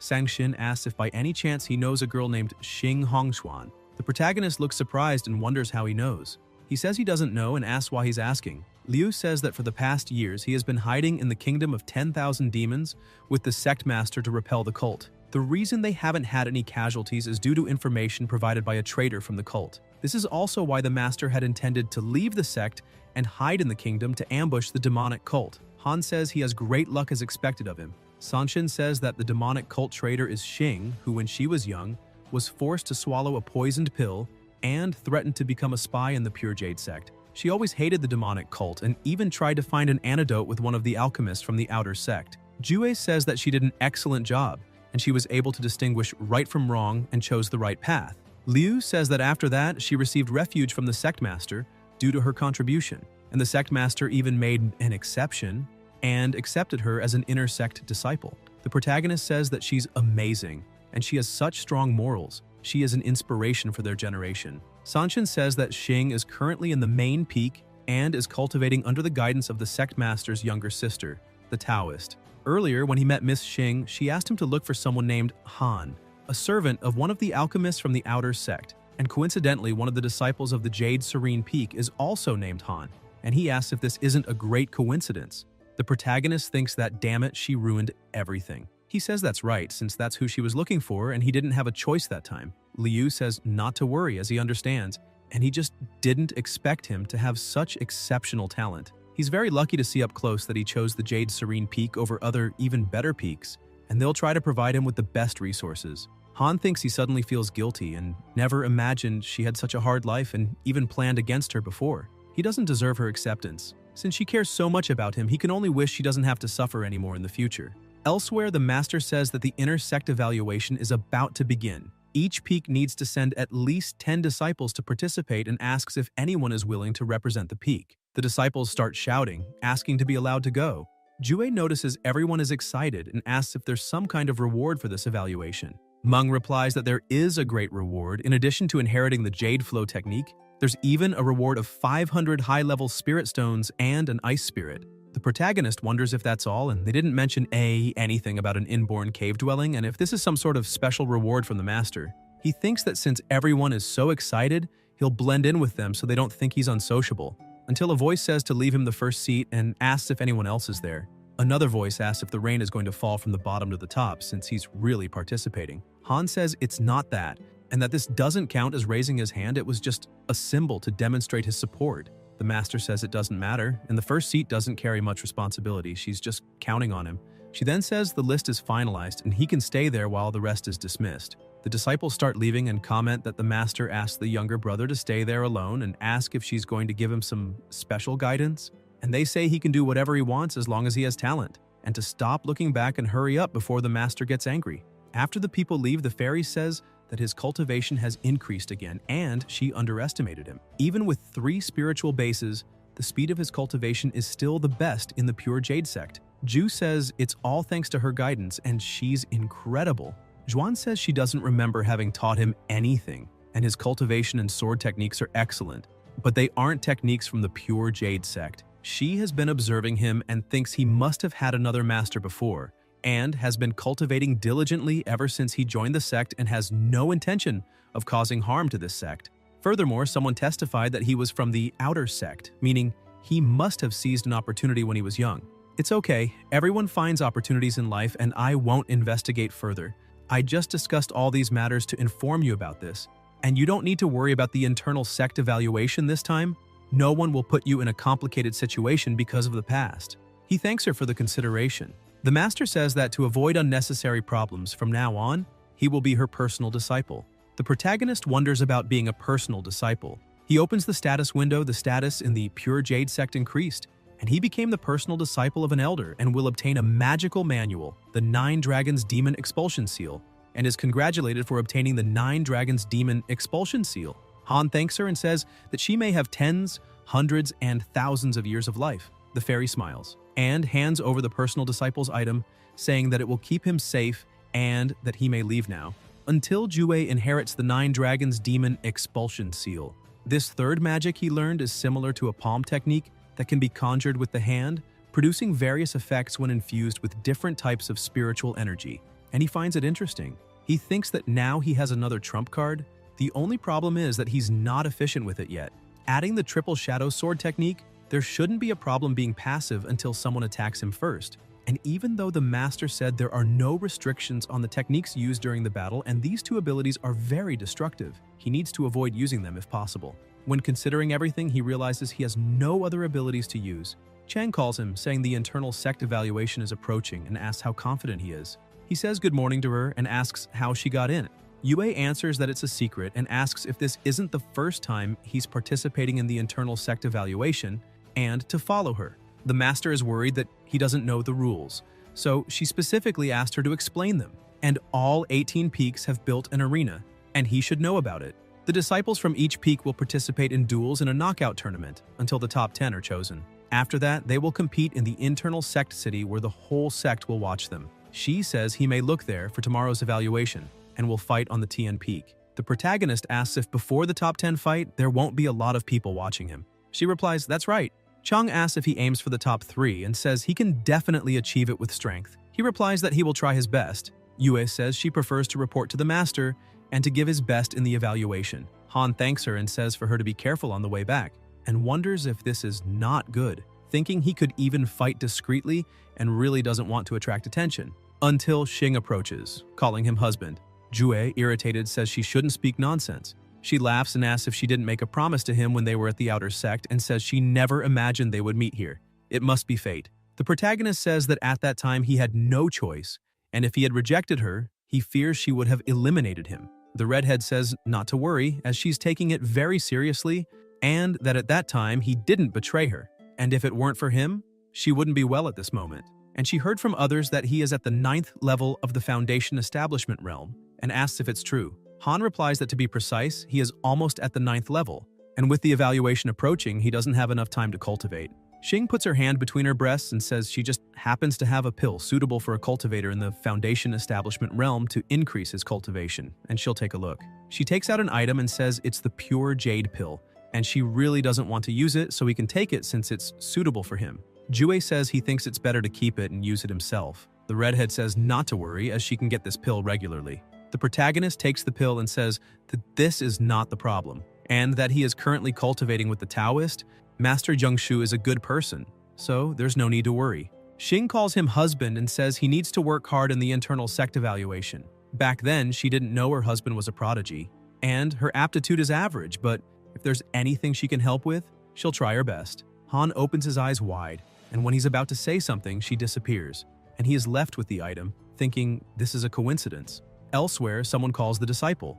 It's Jing saying that she gave the pure jade pill to that boy and asks if she regrets it. The redhead replies that no, and that she's already fallen into the traps of love. The Taoist says that's nonsense, and asks if it's just because he's handsome. Xing asks if that's not enough. Jing says she doesn't think it's worth helping him. The redhead says his aptitude is exceptional, and when she first met him, he had no cultivation at all.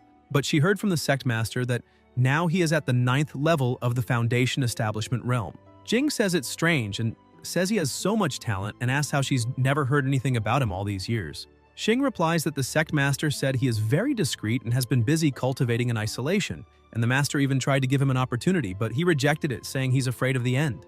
The Taoist says it's interesting and thinks he needs to pay more attention to him. Elsewhere, the protagonist is observing and wonders if she didn't say there would be a lot of spectators only during the top 10 fight, and thinks he assumed there would only be a few spectators at each peak, and wonders how the hell he should act.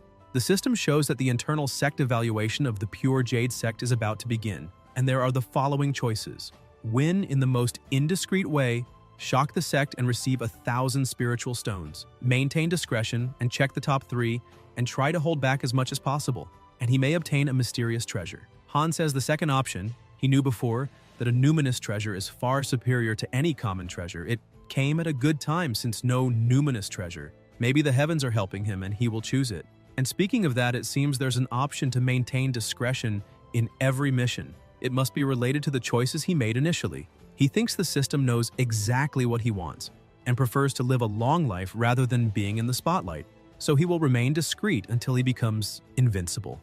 A voice says the first round, Zhua from the Jade Serenity Peak versus Lu from the Tianzhu Peak. Mo says this will be interesting. His younger sister says, of course, as he's very strong and will surely come out victorious in any round. Meanwhile, in the fight, the protagonist is running using his 7 illusory steps, calling for his mother to save him. His opponent continues attacking and says that by being able to find a weakling in the first round, fighting him doesn't bring any excitement. The people watching get disheartened and say they should leave since this fight is so boring, and he only knows how to dodge. And this is a damn child's play. It's better to watch fights at another peak. Ju is disappointed and says he shouldn't be this weak. Fuchu says he's doing this on purpose, and will soon understand what he means. Han is attacked and thinks this is very tiring, pretending for so long, and notices that there are no more people watching him. He looks around and thinks this is great. It seems there aren't many spectators left. The judges are also distracted, and this is the best opportunity. Jue stares at his opponent. Lu says he's bored now, and he didn't use his ability even when continuing to beat him, and is going to finish this. A weakling like him should leave the stage now. The protagonist smiles eerily and says, "As you wish." The opponent thinks he's fast. Then, an explosion happens.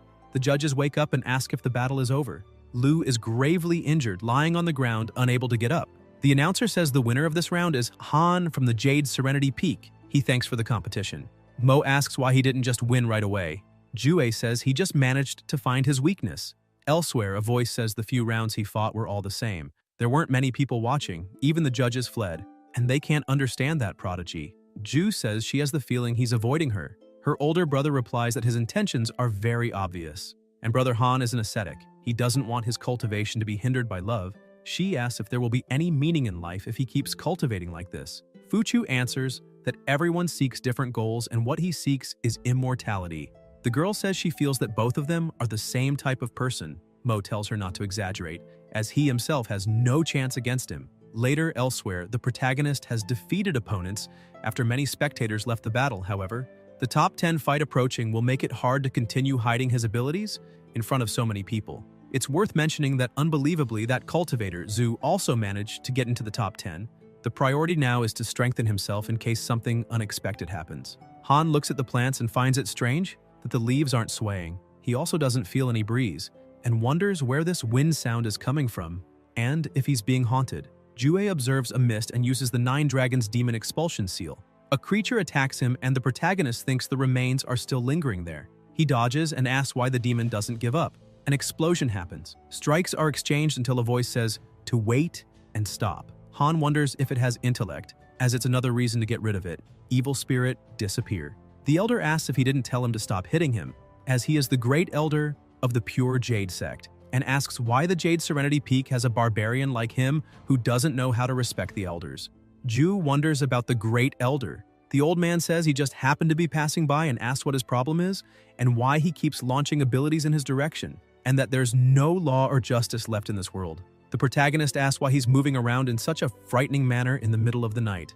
The great elder replies that this is how it is when he's cultivating his divine powers, and asks if he knows what a primordial spirit is.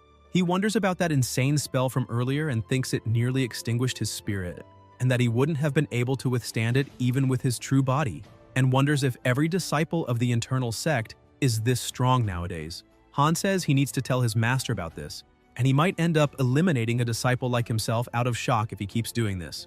The old man tells him to stop and not tell her, as he's sorry. Jue asks if he knows his master.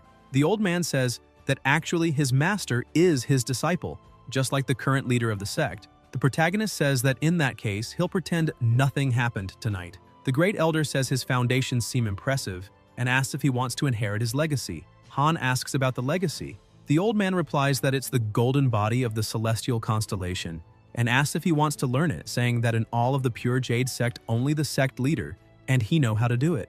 Juo wonders about the golden body of the celestial constellation and thinks it sounds incredible. He tells him to forget about it and says he appreciates the good intentions. The old man tells him to do as he wishes and says he's leaving.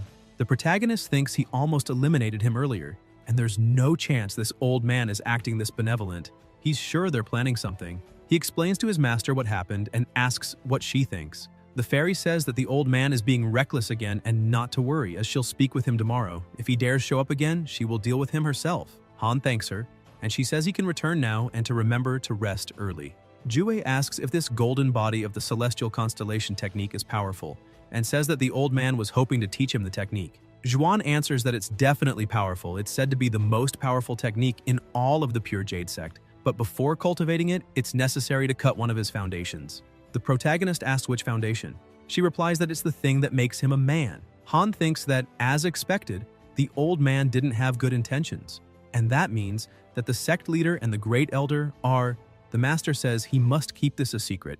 Jue says this disciple understands and is leaving now, thinking that veterans are extreme and they are avoiding women in a similar way but to cut off their own. In the city of the internal sect, the battle for the top 10 in the internal sect evaluation is officially starting, and the whole sect is present to watch. People are gathered in the audience to watch and shout, "Ice Spirit." The protagonist thinks it will be difficult to maintain discretion in front of so many people and wonders if he should just go straight to the point and defeat them in an instant. Someone approaches calling him brother and says he's finally here. It's Chang, with a group of people saying that they all came to support him, wishing him good luck, and that he should aim for first place. Han thanks them all and says he'll do his best. Zhou watches and thinks that his biggest opponent in this internal sect evaluation is Han. Mo says that he's been hiding his true strength, and his strength is comparable to that of the elite disciples. Fan says they can't be sure, but now he has a powerful trump card and he might not even have a chance to win against himself. Zhu says she believes brother Jue will get first place. Yue asks who she is. The girl replies that it's none of her business. Chang says she should grow up more or her dear brother might end up getting imprisoned, until Xing approaches, calling him husband, and they start arguing about who she is to call him husband. The protagonist asks if this is divine retribution, and the announcer says to be quiet. And the top 10 battle for the internal sect evaluation is about to begin, and they can start the first round. Han from the Jade Serenity Peak versus Zhou from the Celestial Thunder Peak. People comment that it's the new prodigy of the Celestial Thunder Peak. Fan from the Celestial Thunder Peak is ruthless. He defeated all his opponents in the blink of an eye in each round. There's a question about the person with the Dharma treasure of birth, and they heard that the oldest disciple from the Sword Peak was publicly flamed. Since Zhou is ranked in the top 3, he can request a duel using his Dao companion as a bet. Meanwhile, the opponents face off, and Fan asks if he didn't say he's never had a close relationship with girls. Han replies that he had no choice and asks what else he could have done, saying this is a terrible situation.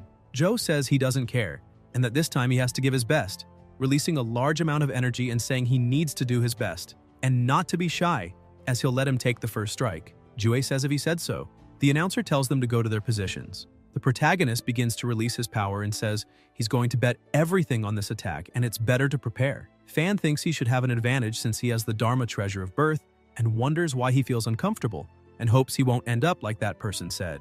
Mo, a main disciple of the Celestial Thunder Peak, is undeniably strong, and Han is one of the few people he recognizes, saying he may not believe it, but in some ways, he's worse than Brother Han, and he's a subtle person. He holds a simple rule. Those who are pleasant will be competitors. Those who aren't will be enemies. And if there's an opportunity, try to be friends with Jue. It'll benefit him. His potential is enormous, and he's a model for the generation. Fan thinks he refuses to accept it, and today he will defeat him and prove his worth. Someone says that it's the master of destiny, and to observe well, he'll make them regret and make him understand he made a mistake in judgment. Meanwhile, in the fight, a great amount of energy is being released, and voices wonder what's happening, saying the spiritual chi is rising, and it's very frightening. Joe uses absolute defense and wonders what's the use of celestial talent as he'll crush him. Both prepare their powers. Ju observes and says Fan's Dharma treasure of birth is definitely strong. The master even accepted him as a personal disciple because of it.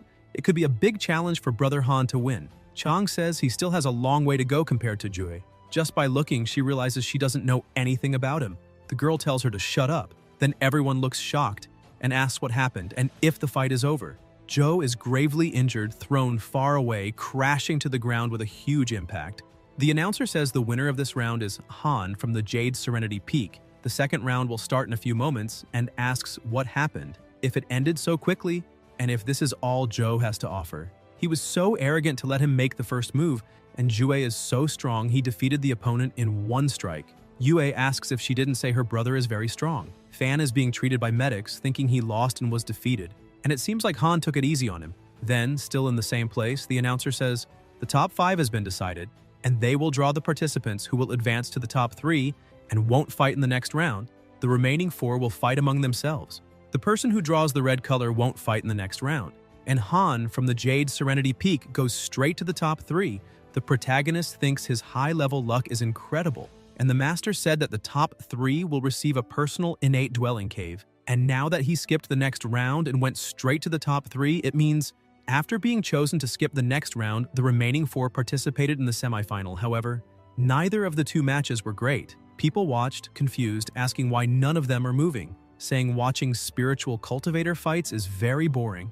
In the other matches, the opponents were called brutes and asked if they couldn't use spells and if the sword was just for decoration, commenting that the most exciting battle was the one that lasted only 3 seconds. The announcer says now they have the top 3 and will announce the rules for the rounds. But someone interrupts him, raising their hand. It's the protagonist, saying he gives up. He used all his spiritual energy to quickly defeat his opponent in the last battle and is still recovering, so he's willing to be ranked 3rd. The announcer is silent for a second and then says that 3rd place goes to Han from the Jade Serenity Peak, and to remember to collect the prize at the main peak later. Ju thanks him, and people comment what kind of ridiculous excuse that was. It seems Joe isn't as weak as he looks, and Han made the right choice by going all out from the start and thinks he overestimated him and can't say that. Going all out against an opponent is the greatest form of respect. Now he definitely considers him highly, and it's a shame Fan lost. Joe says then he himself wasn't that weak. Fan smiles, and the system notifies the protagonist that his acceptance of himself has increased. Also notifies that he entered the top 3 of the internal sect evaluation while maintaining discretion, and congratulates him for obtaining a 7th class numinous treasure, the divine mantle of the golden mystic cicada. Han wonders about the soul formation realm, and if he can defend a blow from a cultivator in the soul formation realm, thinking this is not impressive at all. The announcer asks why he's so enthusiastic about 3rd place, and to not tell him that the fairy asked him to take 3rd place. Jue replies that his master told him to do his best. The announcer says it doesn't matter what he says, and they have arrived at the main peak hall. Jin congratulates the 3 of them, saying they have successfully become elite disciples of the sect, and the reward this time is an innate dwelling cave, with the 1st place choosing first. The Taoist releases power in her hand and says that each of the caves is located in the mountains around the 18 peaks, and because of their isolated locations, these light orbs will guide them there, after which everyone will be able to guard the lands where the dwelling cave is located. The protagonist wonders if they're trying to make them security guards. A voice says the 1st innate dwelling cave is rich in spiritual chi of fire and wind, and one of the winners says they want the cave with fire and wind spiritual chi as it's suitable for them. It is said that the 2nd dwelling cave is abundant in spiritual chi of water, fire, and wood, and the 2nd winner says they will choose this one to grow stronger. The voice says the remaining dwelling cave will be his, containing all attributes of spiritual chi mixed together, but each of them is as abundant as in a common spiritual well. Han thinks this one is more suitable for him since he is cultivating 6 different spiritual foundations. But why does it have no color? He thanks them and says he's satisfied with this. Jin thinks imagining this kid reaching the top 3, it seems Juan wasn't wrong, and his potential is certainly impressive. He says that since the choices have been made, everyone can follow the light orb and return to their designated dwelling caves, and they can leave now. On the outskirts of the Pure Jade sect at the end of a forest, there's a mountain with a water spring. There's a small crack in the mountain, and a vibrant light emanates from it. The crack seems ordinary and extremely tight, fitting only one person. However, after walking a few steps, it suddenly opens up into a cave. A cave with a vast and flat floor and majestic houses. The cave's floor is fertile, with a beautiful spring, mulberry tree, and bamboo plants surrounding it. And its owner is trying to wear clothes that make him look like a foreigner while having fun. The protagonist asks if this is the divine mantle of the golden mystic cicada, and says the numinous treasure rewarded by the system is far from ordinary. It's very light, transparent, and has powerful defense. But he doesn't feel any difference after wearing it. He thinks its defense is as powerful as described by the system. An expert in the soul nascent realm won't be able to harm him. This is a sense of security he's never felt before. He can finally focus on cultivating. By the way, this time it's different. It will be hard for them to find him, and he already carved a phrase on the side of the entrance outside, hoping others can see that this dwelling cave has an owner. The location is very isolated, and it took half a day to find. Joe asks if he's sure this is Han's dwelling cave. Mo replies it was just a guess until now, but he's sure now and tells them to look there. On the stone is written, "Suffer today and be free tomorrow." Fan says it's fitting for his personality. Fuchu replies that yes, it's very him. He says they are there to visit him. Jue looks beside him and asks why the two of them are looking for him. Mo says the sect recently dispatched a large number of missions involving the demon cult, and asks if he's interested in joining them to take down one of the branches of the demon cult. Joe says he has investigated and that branch has many pills that can help with cultivation. The protagonist thanks them for the kindness and says he's not interested in leaving now.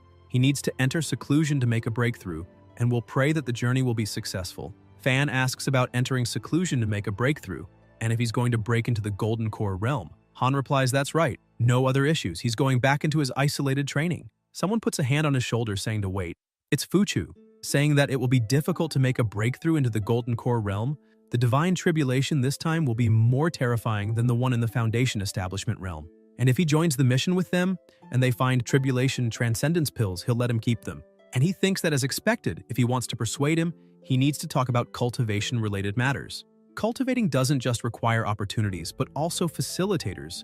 A person cannot progress without these facilitators. He's frustrated, and his expression speaks for itself. Ju thinks that a simple, lower-level spiritual stone, and wonders if there's anything else to think about. Fan says that this mission is important. If they succeed, they will definitely gain merit, and their status in the Pure Jade sect will also increase in the future.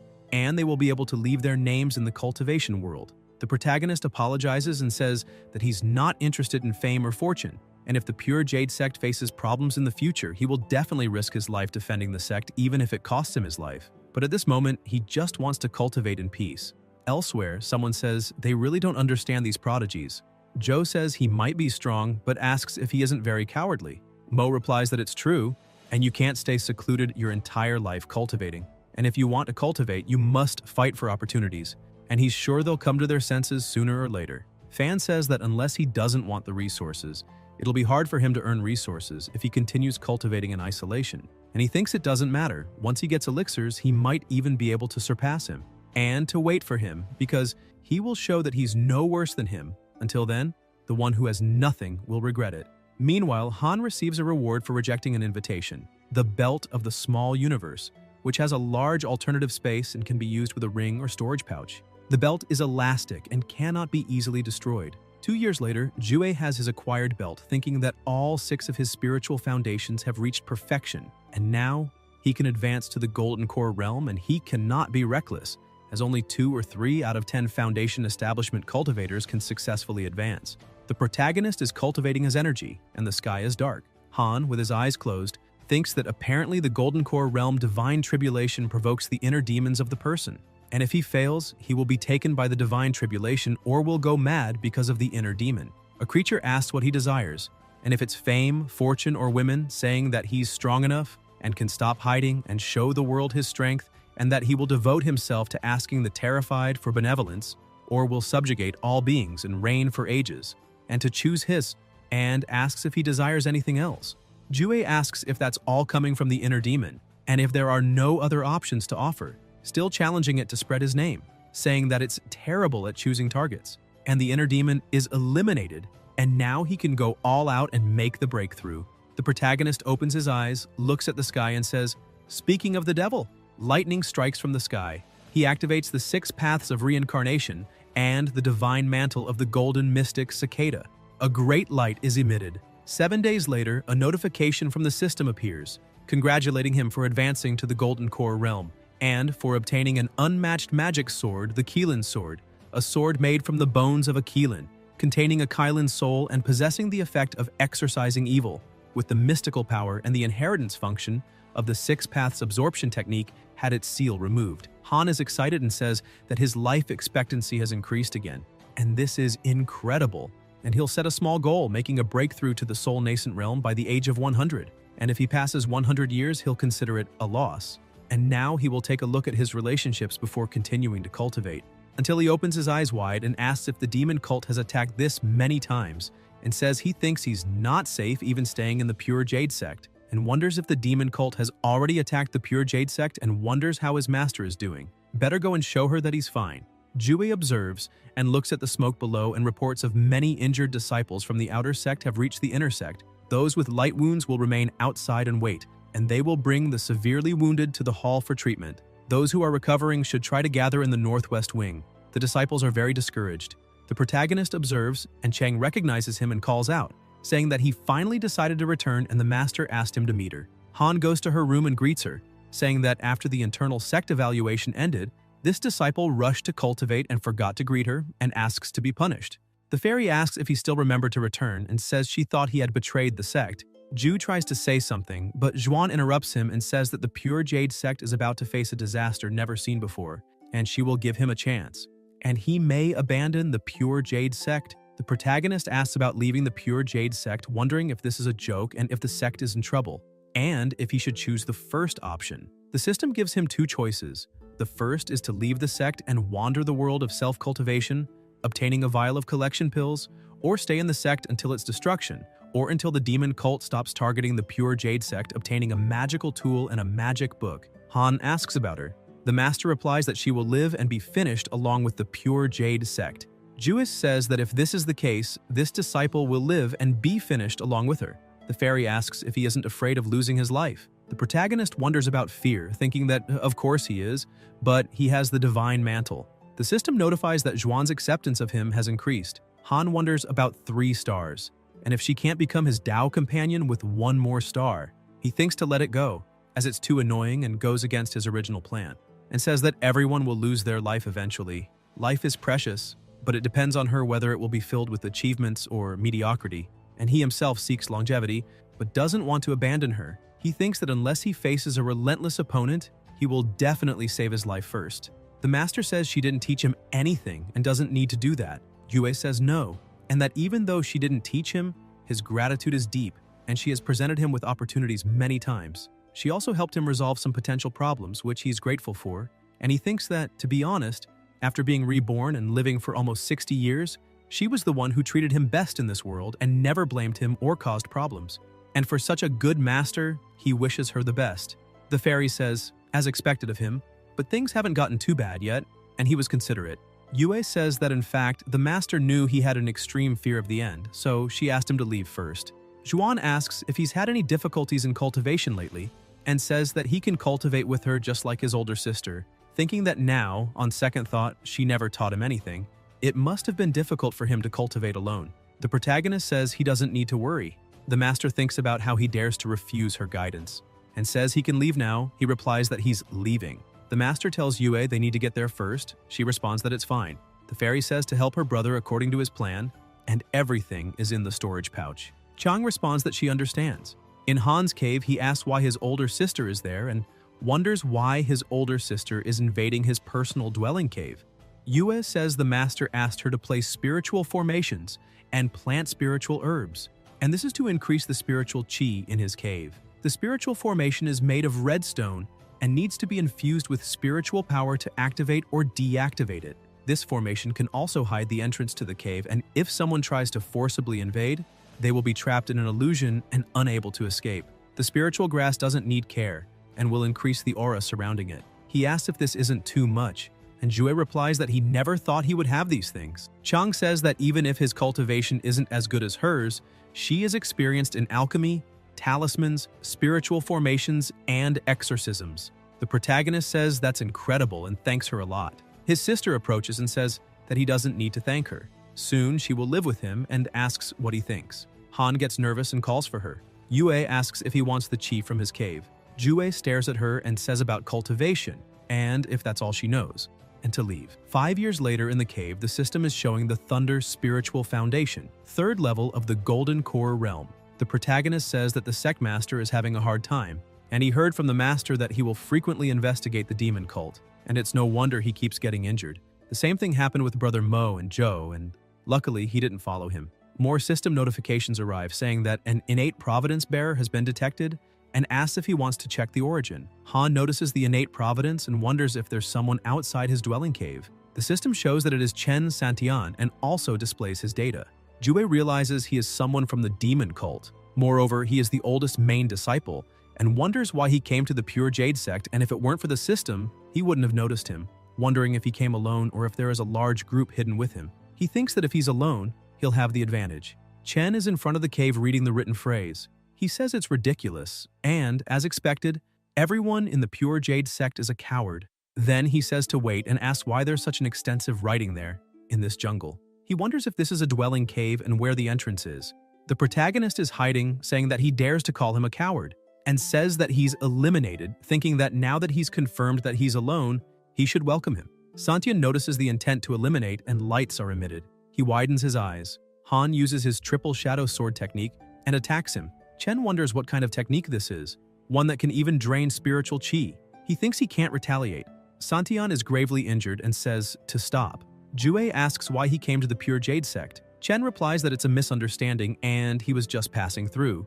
He wonders who the hell he is, as he had already investigated everything in advance. And no elder in the Pure Jade sect has such a powerful sword technique, and says don't tell him he's a great elder of the Pure Jade sect. The protagonist asks if he isn't Santian, a demon cultivator and the oldest disciple of the demon cult, and what will happen to him if he delivers him to the Pure Jade sect. Chen is shocked and wonders how he knows about him. He says he was wrong and is sorry, asking for another chance.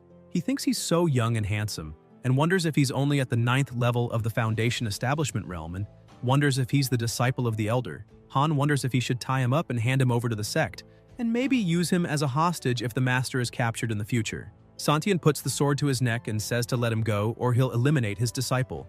Jue asks permission and says he has no disciple. Chen falls to the ground and says it was all a joke. He thinks the elder is at the 9th level of the Foundation Establishment realm, and this must be a disguise. To be able to subjugate him and discover his identity, this elder must be an expert. For him, it's impossible to escape. The protagonist wonders if this is all the oldest main disciple is capable of, thinking that he's still wondering, is he super weak, or is his triple shadow sword just that strong, and says no problem and to follow him. Santian thanks him for his mercy. They enter the cave and Han thinks he can't capture him against his will and needs to think of another way to make him stay. Chen notices that the entrance to the cave is hidden by several formations and wonders why he didn't notice it before. Jue thinks he was planning to deliver him to the master, but he's sure he'll try to escape even if it costs him his life, and can just eliminate him since he doesn't have the strength to subdue him. He won't dare to run because he's underestimating him. Then he calls for him, telling him to come and hit him with all his strength. Chen widens his eyes, thinking not to say that he's looking for an excuse to eliminate him, and says he knows he was wrong and reflected on his mistakes. The protagonist says that if he doesn't try, he'll still have the intention to catch him off guard later. Santian responds that he wouldn't dare. Han thinks he has the divine mantle of the golden mystic cicada protecting him, and it can even protect his head. This guy won't be able to hurt him, and says he won't blame him. Chen says he will bow to him. Jue says that from now on he'll stay there to help him plant spiritual herbs and clean the house. He can even cultivate there too, and wonders if he's really that scared, since he's never seen anyone so cowardly as him. Still in the same place, particles are released above the plants and around the area. The protagonist is cultivating. Chen looks back and notices that he definitely likes to cultivate, as he hasn't left through that door once. He's been there for a year and the information will be delayed at this pace. And he's the oldest main disciple, and if he doesn't return after all this time, it will definitely attract the attention of the elders from his master's sect, and wonders what he should do, and if he should just attack him by surprise, thinking that he dares to cultivate carelessly and this might be his chance. And if he's strong enough, he would have made him pay 100 times more, so Chen runs toward him to attack and thinks that he's the formidable demon from the demon cult. Han looks back. Santian disguises himself, apologizing for the disturbance, and says he has a mosquito. A system notification appears saying that his hatred has increased and is now at 4 stars. Chen says he will clean the cave's ventilation now and should receive plenty of sunlight. Jui thinks that this situation has been repeating over the course of an entire year, and he never tortured him during all this time, keeping an eye on him, not even stepping outside to contact the sect. His self-hatred has now reached 4 stars, a point where he can fight with himself until the end. Santian thinks he can only wait until he goes outside and escape, doubting he will be able to keep cultivating non-stop. He thinks to wait until he escapes and brings the cult to crush the pure Jade sect.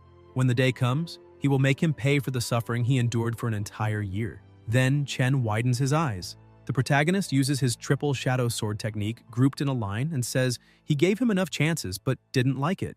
If he had stayed obedient, he would have been a valuable hostage, but now he no longer needs him. He eliminates Santian without hesitation. He thinks things will get annoying now.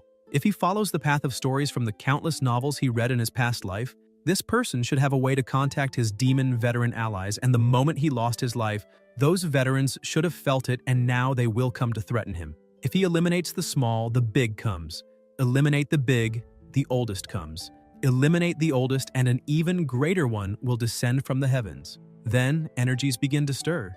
An elder is summoned there. Han wonders if an elder is really appearing now. The old man says he eliminated his disciple and the finalization awaits him. He asks if he has the courage to say his name. Jue replies that his name is Cao Cao and asks who he is. The old man says he is Zhang Kunmo of the demon cult and he will remember his name and awaits his elimination. He disappears. The system displays his information.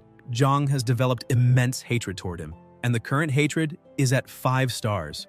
The protagonist thinks this is quite high, and at the 8th level of the soul nascent realm, it will be difficult to deal with him unless he is a cultivator of the soul formation realm, and says it's better to contact the sect and ask them to send someone to clean the floor. 8 years later, still in the cave, the redhead arrives calling for her husband and asking if he is there. Han is startled by her and thinks that it wasn't just his older sister, but she also managed to get in and wonders if the formations are just for decoration. He asks what the reason is for her visiting him. Xing says she's here to see him. Jue says that she's here because of the pure jade pills, and the redhead says these are the pure jade pills she's been keeping for all these years, and to feel free to use them. The protagonist says to take them back as he no longer needs them. Xing asks why, and he replies that she's already at the 3rd level of the Foundation Establishment realm and should use them herself. The redhead falls silent. Then she notices something and says not to tell her that he's... Han interrupts her, telling her not to tell anyone about his advancement, and if she wants to be his Dao companion, she needs to work hard, or else, after a few hundred years, she will become an immortal, and all that will remain of him will be bones, and her deep love will then become her punishment. Xing says he's right and she won't delay any longer. She can cultivate in peace and will help him get some golden core cultivation pills. Jue says that's not it, and that's not what he meant. In the demon cult, skull heads are scattered around. Duan asks if he hasn't captured Li after all this time. Zhang says Li must not have intentionally returned to the Pure Jade sect and he is diverting the numbers. They will just ignore him and attack the Pure Jade sect. The people there say that besides Li, there is another powerful master in the sect, and they need to be cautious when sending members, and this old man is wanting to personally lead disciples to attack the Pure Jade sect. They ask the leader for his opinion. He responds not to rush, and they've already invested a lot in Chen, and now the damage is done to the Pure Jade sect, and he won't hold back. This time it will be different. He's about to advance to the Soul Formation realm, and if successful, the fight against the Pure Jade sect will be an easy victory. They ask about the Soul Formation realm. Kunmo asks if he's so confident. Tongtian says he's been preparing for this for decades. He's 90% confident, just needs to wait for another 30 years. They say to go and win, and he can wait for 30 years. Destroy the Pure Jade sect, eliminate the man, burn the woman, make all cultivators submit to the cult, and his disciple will be avenged. Zhang says that the Pure Jade sect must wait for its destruction and make the most of the little time they have left. In another location, 10 years have passed, and the protagonist feels himself growing stronger daily over the years. He feels wonderful and fulfilled as the nascent soul realm is calling him. Thunder and wind spiritual base, 9th level of the golden core realm, fire spiritual base, 3rd level of the golden core realm, and other spiritual bases, 1st level of the golden core realm. Han says that he is so happy. Chang says that she is there to see him. Jui asks how she entered, and she replies that she made the formation herself. Of course, she knows how to enter. She brought some treasures that can be planted in the well to further increase the spiritual chi in the cave. In the future, it might even become the cave with the best spiritual chi in the Pure Jade sect. The protagonist thanks her. Yue says not to thank her. Everything was given by the master and she is just helping with the manual work. Han thinks the master is the best. Chang says that since he entered isolation, the Jade Serenity Peak has received some new disciples, and Brother Iron, who was below him, unfortunately lost his life. Jue is surprised to hear this and asks if it was finalized. Yue says that Brother Iron's qualifications were too weak, and his life expectancy was exhausted, so he passed away. But before he died, he still wanted to meet with the younger brother, which is what the alchemy apprentice said. The protagonist asks why he wanted to meet with him. Chang asks how he will know and says that he wasn't even close to him. Han thinks about Brother Iron. He remembers when he was little. People said that his parents fled after abandoning him, that his parents were cruel and had only 6 years and what they should do. He asks if they should look for them and says he is an unhappy child. The master responds that in that case, he should let him take over his parents' work. The fields still need attention, and the men said he was still a child and would not be able to do the heavy work. Iron says to let him do what he can. It's better than starving to death in the forest. Jue thinks well that there were times when he was petty. However, he never hurt him all these years. He even raised him. And the truth is, in the past, he hated him. But if it weren't for him, he might not even be here. And probably that's the path of cultivation. Everything has a cause and effect. Some people leave early, leaving an air of melancholy. In the present time, the protagonist says that time is both long and short, and his sister needs to work hard on cultivation, because if she also leaves, he would feel lost. Chang calls him foolish and says that she thought he didn't care about her. Han says that the spiritual grass has been planted. It's time to return to cultivation. His sister says she will strive to accompany him on the cultivation path. Jue gets up, looks to the side, and sees a writing with Iron's name, saying he hopes he is born into a good family in the next life. Another decade later, even without the help of pills, all the protagonist's spiritual bases, except for Earth and Wood, reach the 9th level of the Golden Core realm, and his strength is close to the nascent soul realm. As his 100th birthday approaches, the system opens a new function. Han is curious and asks what it is. The system congratulates him for reaching the age of 100 years and unlocking the simulated challenge function. Jue wonders about the challenge and asks if there are no adverse effects like injury or something like that, saying this is too much of a cheat. The system asks if he wants to activate the simulated challenge. The protagonist clicks yes and says he never knew how strong he was, but now he can finally try. A great light is emitted. Han moves, appearing in another empty place. The system congratulates him, saying welcome to the simulated challenge IU training field.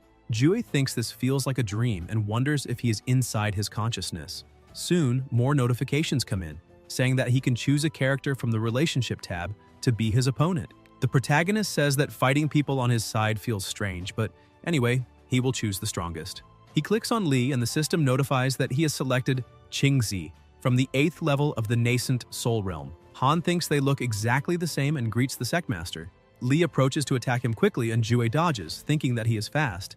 This simulated challenge has no martial respect. He uses the 7 illusory steps and thinks that he started attacking without any warning and is even fighting with all his strength. He needs to go all out. The protagonist uses his Keelan sword technique and the triple shadow sword technique, causing a huge explosion. The smoke dissipates. Han doesn't understand much and realizes that the triple shadow sword didn't affect his opponent at all, and he is quite muscular with this golden body. He wonders if this is the body of the celestial constellation. Qingzi tries to attack him again. Zhou uses the 9 Dragons Demon Expulsion Seal, forming a circle of power and throwing it towards his opponent, causing a great impact. Energies are released, Li holds on, and the protagonist realizes that the 9 Dragons Demon Expulsion Seal is certainly powerful and forced him into this state. It can only repel him, but not defeat him.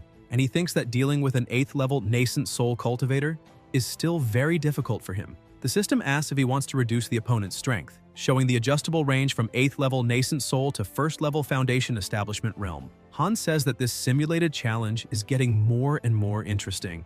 At the Pure Jade sect in the main peak hall, a voice asks how this is possible and if this is true. Qingzi responds that yes, Duan transcended the tribulation a month ago and is now consolidating his cultivation. He is already an opponent of the soul formation realm and asks how they will fight him. The Taoist asks where the master is, and if he hasn't cultivated the soul essence yet, wondering if he should be reaching the soul formation realm soon. Li answers no, and says that his soul essence is just a mystical power. Reaching the soul formation realm will be difficult. The presenter asks if they could still ask for help, as they can still request assistance. Lee says that he has already sent letters to other Orthodox sects asking for help, but there has been no response yet. And if only the great ancestor were here, his strength would be at the middle levels of the soul formation realm, but he left for the outside world years ago and has never returned. It is impossible to find him. He suggests that he and the great elder will handle Duan when the time comes, but a voice says no. Qingzi replies that they have no choice. With their current strength, it will be useless no matter who faces him. Not to mention Duan, none of them can break his golden celestial constellation body, and they are sure they understand. As the strongest technique of the pure Jade sect, until now, no one has been able to break it. Perhaps there is a chance against him. Elsewhere, the protagonist is using the golden celestial constellation body, destroyed in pieces, with today's record having defeated a stronger realm, 5th level of the nascent soul realm. The sky emits lightning everywhere until one heads towards Han, and he uses his nascent soul realm heavenly tribulation technique and thinks that, as the saying goes, a channel is formed where water flows. Over the past 10 years, all his 6 types of spiritual bases reached the 9th level of the golden core realm. Nascent soul, he is sure he will be able to advance, until someone is looking for him, calling him brother. It's Chang, thinking that the demon cult will soon invade them, and wondering why he is ascending now. She asks if his brother is advancing to the golden core realm, and says that if the members of the demon cult attack from this side, they will interrupt his ascension. If the ascension is forcibly interrupted, his brother will suffer severe retaliation. She can't let that happen, and as his senior, must protect him. However, her strength will be difficult to protect him. Therefore, she will wait until he finishes, then take him to the inner sect to hide safely. Until then, she can only wait there and defend him. It's a pity, but she can only blame herself for liking him. First, she will set up a protective formation. 10 days later, many people move with the intention to eliminate. Yue wonders about the demonic aura and asks if they are there. She says it's emanating from the main peak and wonders if the demon cult attacked from the other side. She says it's a relief that they avoided Han's brother's cave. She thinks that if she takes him to the inner sect now, it may cause him even more harm. Thus, it might be better. While brother Han is in his cave, he will be safe. She feels sorry she needs to go first and assist the master, and she swore to lose her life and live with her. She also swears that her brother can't leave there. The protagonist ascends to the nascent soul realm and thinks that the nascent soul realm feels very dominating. Even his 6 paths of reincarnation have evolved. The nascent soul realm is like a threshold. In this realm, the cultivator's power can interact with the heavens, the earth, and the 5 elements to obtain supreme power. Now all his spiritual bases, possessing 6 types of spiritual energies, can merge into a new and powerful spiritual base. The 6 paths spiritual base. From here on, he can directly absorb the spiritual chi from heaven and earth. Now he no longer needs to cultivate each spiritual base one at a time, and his cultivation will become much more efficient with the 6-path spiritual base. He receives a message from the system, congratulating him for advancing to the nascent soul realm and giving him a mystical power as a reward. He chose the swordsman path, Celestial Ghost Sword's heavenly punishment. The system warns him that his sect is currently under attack by the demon cult. Han asks if they have already started attacking. He receives another alert from the system and asks again what it is this time. The system says that the new strongest individual in the pure Jade sect has been detected.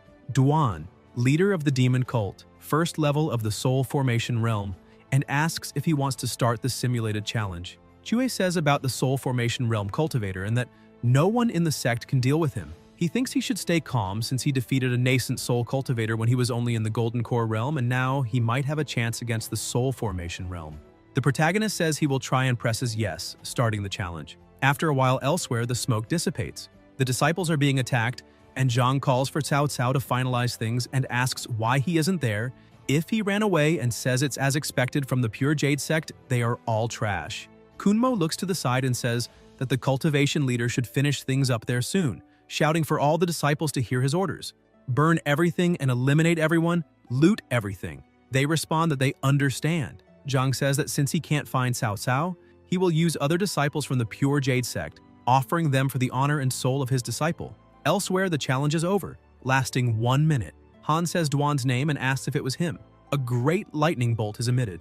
The skull releases a great energy. The great elder thinks that this aura is very terrifying. Someone starts laughing and tells them to give up. It's Duan saying that if they kneel and beg, maybe he'll make their suffering less. Li says that the disciples of the pure Jade sect would rather lose their lives than surrender to the demon cult. He goes to attack his opponent from behind, but Tongtian says he is too slow and throws him away. The Great Elder says it's impossible. The bones behind him are innate black magnets, and the spiritual energy will immediately dissolve once absorbed by them. That demon can drain them with just that treasure. Qingzi asks what they should do. The master, tired, breathes heavily and thinks about Han, betting that he is still in seclusion, hoping no one discovers the cave dwelling. She also thinks about Chang and everyone else, feeling that she failed to protect them. All she has left is to be finished in front of them. Duan says that the grudges that lasted for centuries will finally end today. Someone approaches. Tongtian says it's a pity, she is such a beautiful woman. Zhu runs, and the disciples say to follow her and not let her escape. She thinks she's already exhausted her spiritual energy trying to flee from them, and she can't even fly on a sword now. Since she will lose her life, she prefers to die before letting them take advantage of her. If only that guy, if only he had cultivated as much as he did, this situation would never have happened. She wonders if she will be able to find him in her next life. Zhu looks at her and asks why she came down here. Zhu widens her eyes as she realizes she's in his arms and asks if this is paradise and if they've been finished. The system notification shows that his acceptance of her has increased, and the current acceptance is 5.5 stars. Elsewhere, a voice says they've finally found him. Mo wonders how this is possible. The protagonist throws the girl to him and tells him to take care of her, as he's going to the main peak. Fu Chu wonders how much he has cultivated, and Zhu says he's also in paradise. Mo thinks that the 3 people around him were Golden Core Realm cultivators, and the 3 of them were eliminated instantly by Brother Han while passing by. Elsewhere, with terrifying auras surrounding the place, Zhu realizes the situation looks grim. There's a Soul Formation Realm cultivator's soul from the main peak, and he can only blame himself for being so late. He looks to the side, the disciples are about to attack, and asks what those 3 flashes are. Chang wonders, 3? She looks quickly and realizes an attack is coming, cutting everyone in half. Liu asks if they've all been eliminated. Xing approaches and says that Duan eliminated her parents, and she would rather lose her life than return there. An opponent says she dares to reject his goodwill and his sword is covered with poison. The redhead looks and calls for her husband. The opponent asks if she agreed that easily, saying it looks like she understands things quickly, and asks if she didn't say that people only listen after going through hardships. The protagonist appears behind him with the intention to eliminate. The wind intensifies due to the pressure and the opponent is eliminated with just 1 strike. Xing looks surprised, thinking that this person is second in the ranking of the demon cult's main disciples, and her husband took care of him in just 1 hit. Han says she should find a place to hide, this location is no longer safe. The redhead responds that she understands and that he should be careful. The system notification shows that her acceptance has increased to 6 stars.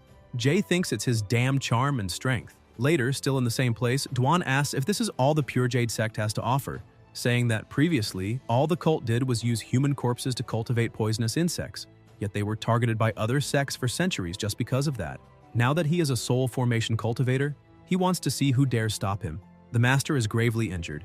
Li is without arms, on the brink of death alongside the Great Elder. Tongtian says that if they use all the sect's cultivators to cultivate poisonous insects, it will help increase the power of their sect. When that day comes, the demon cult will be the #1 sect in the Great Yan dynasty, and asks if the foundation of the Pure Jade sect, which has lasted for centuries, will come to an end today. The master opens her eyes, and Duan asks if she still refuses to give up, and why doesn't she try to guess how many people from the Pure Jade sect are still alive? The fairy tells him to go to hell. Tongtian attacks and calls her a filthy-mouthed prostitute, telling her to feel free to curse as much as she wants on the way to the afterlife. Someone shouts, "No, it's Qingzi."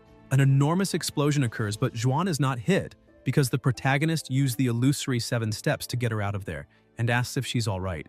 The master is surprised, and Li says it seems he made a misjudgment. His sister really chose a good disciple. The Great Elder says he's starting to like him a little, but unfortunately they're going to lose their lives here today. Qingzi shouts, asking why he came there, and tells him to run quickly. The fairy tells her to listen and run as fast as she can, and from now on, she's no longer a disciple of the Pure Jade sect. Han says he came there because of her. She says she will hold the opponent off and tells him to run now. Duan asks if a cultivator at the miserable 9th level of the Foundation Establishment realm dares to interrupt his fun, questioning if he's not brave, and says that if he kneels and reveres him 3 times, he'll spare his life and give him a chance to join the demon cult. The system notifies him about 2 choices. First, to follow the master's orders and run if he escapes successfully, or eliminate the cult leader. Zhu thinks this is all thanks to the simulated challenge, otherwise he would have chosen to flee, but now he says that he doesn't need a chance, and he came there to eliminate him. Tongtian says that's a lot of arrogance. The protagonist thinks that even the most casual cultivator is full of emotions. Someone calls him Cao Cao and says he was hiding there. The Great Elder says it's Zhang. Duan laughs and says that he doesn't even need to deal with pests like them. With his strength, the Elder can eliminate all of them by himself, and he will just stay there and enjoy all the despair in the face of the end until there's an explosion behind him, and everyone is surprised, asking if he eliminated a nascent soul cultivator in an instant, and how is this possible? The Master notices the spiritual energy. A huge energy moves around Han, and he asks if he's ready, saying it's time to throw the trash out, and that he's there to send him to the other world. Tongtian asks if he thinks he can fight with him just because he hit Elder Kunmo once. Zhang says it's shameful, very shameful, insults him, and says he's going to eliminate him. He activates his anomalous demon lantern. The Great Elder says for the boy to run quickly, as this magical treasure can refine someone's soul. Kunmo says that this soul will be offered to his disciple Chen. His disciple can see him and is taking revenge for him. The protagonist turns and uses his triple shadow sword technique, decapitating him with just that strike. Everyone is very surprised. Duan says that's interesting. Han asks what happened now, saying he's qualified. Tongtian replies that for someone to be able to eliminate an elder of his cult at his age, he's fully qualified to be an elder of his cult with his strength, and asks what he thinks about joining his cult, saying that for money, company, techniques, or land, he can give everything, and asks what he thinks. An attack approaches his face, but Duan activates his shield quickly. Zhu thinks that to be able to block his triple shadow sword, Tongtian says that behind him is the innate black magnet. This treasure can absorb spiritual energy and is immune to most attacks unless his energy is stronger than his. He will never be able to touch him, and he already gave him a chance. He can only blame himself for being arrogant and asks if he really thinks he will spare him just because he's talented. He says there are countless talents out there in the world and asks why he thinks there are so few prodigies in this world. He says it's because they need to survive on their own skills, and most of them lose their lives along the way, just like he will be finished. A huge aura is released with intense pressure. Zhou thinks this aura is quite terrifying. The Great Elder wonders if this is the strength of someone in the soul formation realm. Duan says that since he insists on being stubborn, he will let him experience a bit of his suffering and asks if he's not a supporter of the Pure Jade sect. Then he will eliminate everyone from the sect right in front of him, and he wants to see how he will protect his sect.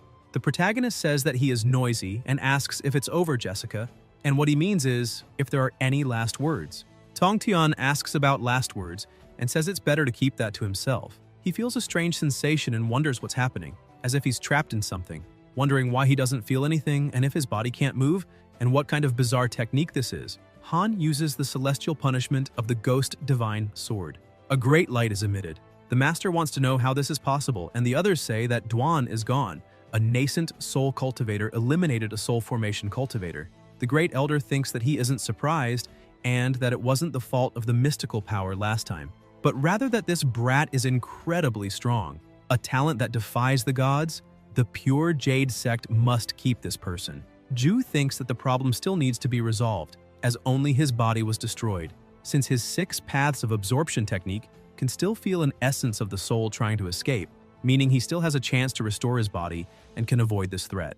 People tell him to wait a bit and ask where he's going, saying that Paradise is protecting his Pure Jade sect and that the sect actually has a very strong disciple. They ask about the disciple and if he joined the inner sect evaluation before, as they don't remember. Smoke dissipates, and Tongtian's soul says that it's a good thing he escaped during the chaos, and they must not have noticed, refusing to accept it because he's just a nascent soul, asking about that person, who the hell he is. The protagonist approaches and asks if he's looking for himself, gives his name, and says that he's going to end this centuries-old grudge between the Pure Jade sect and the demon cult today. He uses the 6 paths of soul absorption technique. Duan says that he will never leave him in peace. Even if he becomes a ghost, the honorable demon sect will never leave him alone until he disappears and is eliminated. Han asks about the honorable demon sect. The system notifies that he successfully eliminated a soul formation cultivator and will receive a jar of unmatched pills, congratulating him for obtaining the jar of pills, and Xiao developed a hatred against him, with 5 stars. Zhuo, not understanding, asks who Xiao is. Above the nascent soul realm, there are a few other realms from the smallest to the largest: soul formation, void amalgamation, fusion, transcendence tribulation, and finally, Mahayana. The system notifies that Xiao, from the 2nd level of the void amalgamation realm, is full of hatred for him because he eliminated his puppet, Duan, and can't wait to rip his bones out and refine his soul. The protagonist says he knew an even older one would come to cause problems, second level of the Void Amalgamation Realm, and thinks he definitely can't defeat him if he faces him. It may be hard to predict the result even if he ascends to the Soul Formation Realm. The Taoist says for everyone to look there quickly, and there's something wrong with the innate black magnet. A lot of energy starts coming out, summoning a creature that says Duan is so useless that he can't even stall for a while, and it looks like he'll have to search for the next one now. This Taoist companion has good mystical power, eliminating a Soul Formation Realm cultivator while being just a nascent Soul Realm cultivator. Quite impressive. Han is about to use his triple sword technique, but an energy interrupts him, saying it's useless. And it's a cultivator of the Void Amalgamation Realm, and he won't be able to harm his soul essence with his mystical power. If only Duan could hold on for a little longer, he could have recovered a little more. Disciples ask about the Void Amalgamation Realm and who he is. The creature responds that he is an elder of the Demon Tamer sect of the Northern Kingdom, Xiao, and he's been planning this for years but never thought things would go wrong here, and he'll remember this debt. Jue asks if all he means is that Tongtian was stalling for him. Xiao replies, of course, and that trash told him the Pure Jade sect was no match for him and asks if he's trying to make him talk. The protagonist says that it seems his soul essence is different from normal, and he thinks the real body is injured and the body was extinguished, asking if that's right. The elder of the Demon Tamer sect responds that he has no right to know and simply despises mistreating a beginner, and that it doesn't matter, it took too long to bring this information back to the Demon Tamer sect. Just wait for the demon cult's revenge. Li says it's no surprise that the inferior viridescent cult was ambushing the 10,000 demons kingdom, so it was the Demon Tamer sect that was secretly ordering them. The Great Elder says that the viridescent cult must have been destroyed after today. Qingzi says that the priority now is to deal with the demonic cultivators inside the sect, and Han can handle it. Jue apologizes to the master and says it's all his fault and he will heal her right now. A voice calls him a brat and says that she's not that injured. The protagonist says that the master is the most important to him, and she can go alone if she wants. He wonders if she's joking because dealing with the entire demon cult by himself will boost his fame, and people fear becoming famous, just like pigs fear getting fat. The fairy smiles. People say they're jealous of her because if they had a disciple like him, another man says not to talk about it as his last disciple stole a divine superior pill from him last month. And he ran away and still hasn't come back, so there's no comparison. The elder from the Thunder Celestial Peak asks what his identity is, saying that with his cultivation, there's no chance he's a disciple that the Pure Jade sect could support. Han answers that since fate brought them together, all he needs to know is that he is now a disciple of the Pure Jade sect, and he will never harm this sect.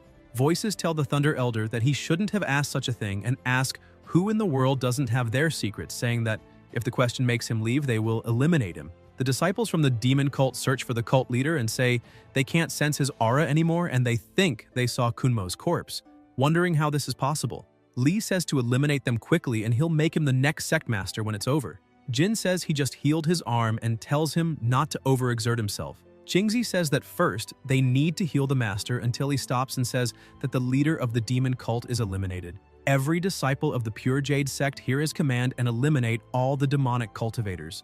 The disciples of the demon cult say this is bad and to run quickly because the leader is finished, and a voice yells to eliminate them. They run away desperately. Jin says it's good they fled as it will reduce the number of casualties in the sect, and the others say they will definitely make them pay in the future. The inferior viridescent cult will never dare to attack them again. A voice calls for the elders and says that it's certain that each of them has seen Han's strength. Considering his performance this time, from now on, he will become the vice master of the Pure Jade sect. It's Li who continues saying that as for himself, he won't be able to advance further, and the future of the Pure Jade sect depends on these young people now, and they can't allow him to leave the sect. Jue has the potential, his strength qualifies him for this position, and he is sure that everyone agrees with this. The protagonist says he's against this.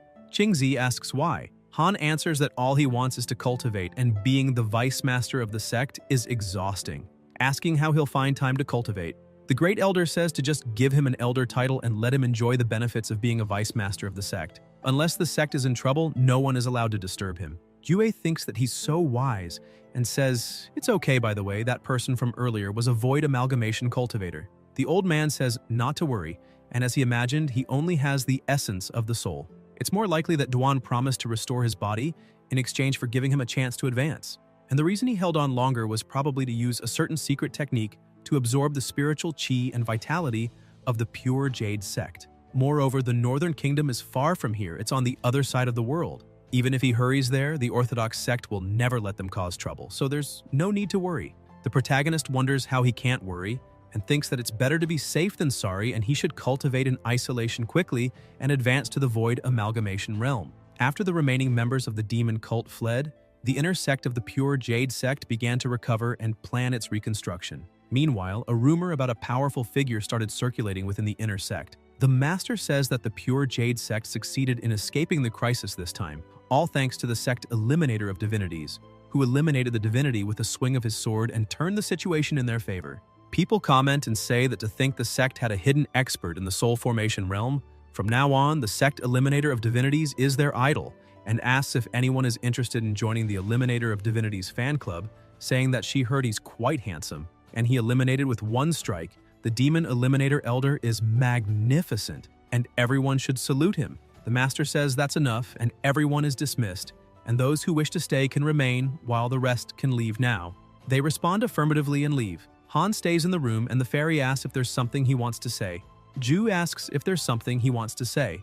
Zhuan says to tell her who the hell he is and why he came to the Pure Jade sect, and Li is willing to let it slide, but as her master, she must know everything. And isn't it admirable that she never needed his guidance and wonders if she should address him as fellow Taoist in the future? The protagonist responds that there's no need for all that, and she must already know his past from Brother Iron, asking if she doesn't believe in his talent. The fairy says that even assuming he has unparalleled talent, she asked where his skills and techniques came from. Han thinks it's no surprise that the master doubts him, and since a nascent soul eliminating a soul formation is quite outrageous, no one will believe it. Besides, he has access to many resources even while in seclusion. Even an idiot could notice something's off, and he says he'll tell her but can't tell anyone else. He starts telling that he was a child full of innocence, loved drinking beast milk and living a carefree life. One day, he found a ring under a tree struck by lightning. Since the child wanted to return the item to its owner, he decided to hand it over to the officer, but never imagined that an immortal lived inside the ring. The immortal, obviously interested in him, tried to give him an opportunity. The immortal said his body was wonderful and full of purity and seemed to be a rare talent. Since fate had brought them together, he had a yellow class technique he wanted to grant him. Ju continues, saying that after that he frequently received Dharma transmitted from the immortal's dreams, and the old immortal even said the child would definitely become an immortal. But the path ahead would be arduous, so the child cultivated in seclusion every day and avoided trouble, and he thinks the story is getting more and more far-fetched, betting that the master won't swallow this. She says that this was the case and that it has happened before, asking if that's it, why he took the lead in saving them, saying that the Pure Jade sect never treated him well before and believes that he doesn't consider the sect as his home. The protagonist responds that this is true, but he lived for 100 years, and there aren't many people who care in his life, but all those he cares about are obviously in the sect, and the most important of them even said she would live and lose her life with the sect. He receives a notification from the system saying that the fairy's acceptance has increased, and it's at 3.5. Zhuan asks what he plans to do now and if it's to continue his reclusion as always. Han responds that's exactly it, and who knows when that monster from the Void Amalgamation Realm will come and attack them, so he needs to get stronger and faster. The master says it's okay, and he can go. In the cave, Yue thinks that before, people used to think he was a coward and spoke poorly of him, but now they almost kiss his feet and praise him a lot, and still thinking that, as expected, the strong rule everything. It's an unchangeable fact. This proves that cultivating in seclusion was the right choice, and if he had cultivated a few years less, it would have been hard for him to stay alive now. Opportunities are only for those who are prepared, and he needs to continue doing his best to cultivate in the future. Chang approaches and says that she's here, and the sect has collected some natural treasures that can help increase the spiritual chi in his cave residence, and she's here to help him plant them. There's also a spiritual chi collector formation matrix. The protagonist thanks her for her hard work. Yue says to stop playing and that he's now the Demon Slayer Elder, asking how she can continue being his older sister. The system shows her status. She looks surprised when she sees that her younger brother has approached and is very close. He says that if she continues working hard on cultivation and doesn't slack off, she'll always be his older sister. Chang says she's doing her best in cultivation and asks how she can compare to her younger brother.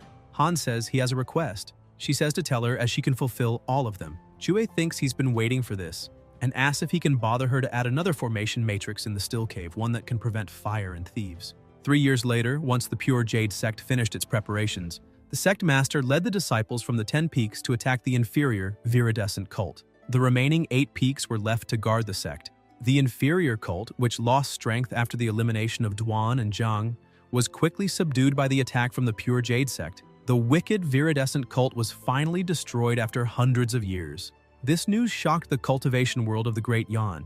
The prestige of the pure Jade sect increased significantly, and the fame of the Demon Slayer Elder began to circulate in the cultivation world. However, only his name was recognized by the world and no one knew his identity. The protagonist is at the second level of the realm and feels a sensation. The system notifies that the hidden conquest has been completed. Duan is finished, and the inferior viridescent cult has been destroyed. In addition to the original reward, divine cognition pills, he also obtained the treasure, demon binding rope, and a secret spell manual. Later, elsewhere, lightning is released from the sky. The Elder of the Thunder Celestial Peak asks if those demonic cultivators are there to attack them again and says to prepare for battle. The bald man asks if the inferior viridescent cult hasn't been destroyed. Li responds that maybe they are demonic cultivators from other cults and asks what he thinks. The Great Elder says to stay calm and uses his energy perception technique, noticing the peak of spiritual energy came from Han's house. They respond that there's nothing to worry about then. The lightning is released above Jue, but he uses the great Chilios storm spell and says that he finally has an area effect skill, and this is exactly the type of skill he likes. Let's test the 5 consecutive storms. Until he looks to the side and notices something. Qingzi asks if he's busy. The protagonist asks if she needs something. Li responds that he has something to discuss with him, and if the elder needs anything, he can talk to him. He has already informed the other elders as anything regarding him is a top priority for the pure Jade sect. They enter the cave. Han responds that he has no request, and all he wants is to live his life peacefully. Qingzi says that, thinking about it, this cave residence seems a bit cramped. Jue responds that it's fine and he's used to it. Li asks how about moving to the main peak to cultivate, saying that place is huge and comfortable. The protagonist responds that no, and thanks him. Qingzi says that since that's the case, she won't force him into anything. And as for this innate cave residence, the sect will help renew it using the best resources. There's also another matter she wants to discuss, asking if he would be willing to accept a disciple. Han asks about the disciple. Li responds that this young man has enormous potential, and all he needs to do is offer him a bit of guidance whenever he's free. When he grows in the future, he could be of great help. The system notifies that an innate providence bearer has been detected. Yang Tiandong, he possesses the language of a demon saint, born half human, half demon, and his cultivation potential is unparalleled. However, when he was young, he lost control and turned into a demon, injuring his fellow disciples and was imprisoned by the viridescent cult. Luckily, the sect saved him. Jue wonders if this is another protagonist-like character. Yang greets the Demon Slayer Elder. The protagonist says that it's fine to accept him as a disciple, but he must allow him to learn cultivation techniques from the pure Jade sect, and he is only responsible for teaching him spells and mystical powers. Li says that's fine. He comes with a box and says that it won't be a problem to learn the cultivation techniques, but he must contribute and earn merits to learn the secret techniques.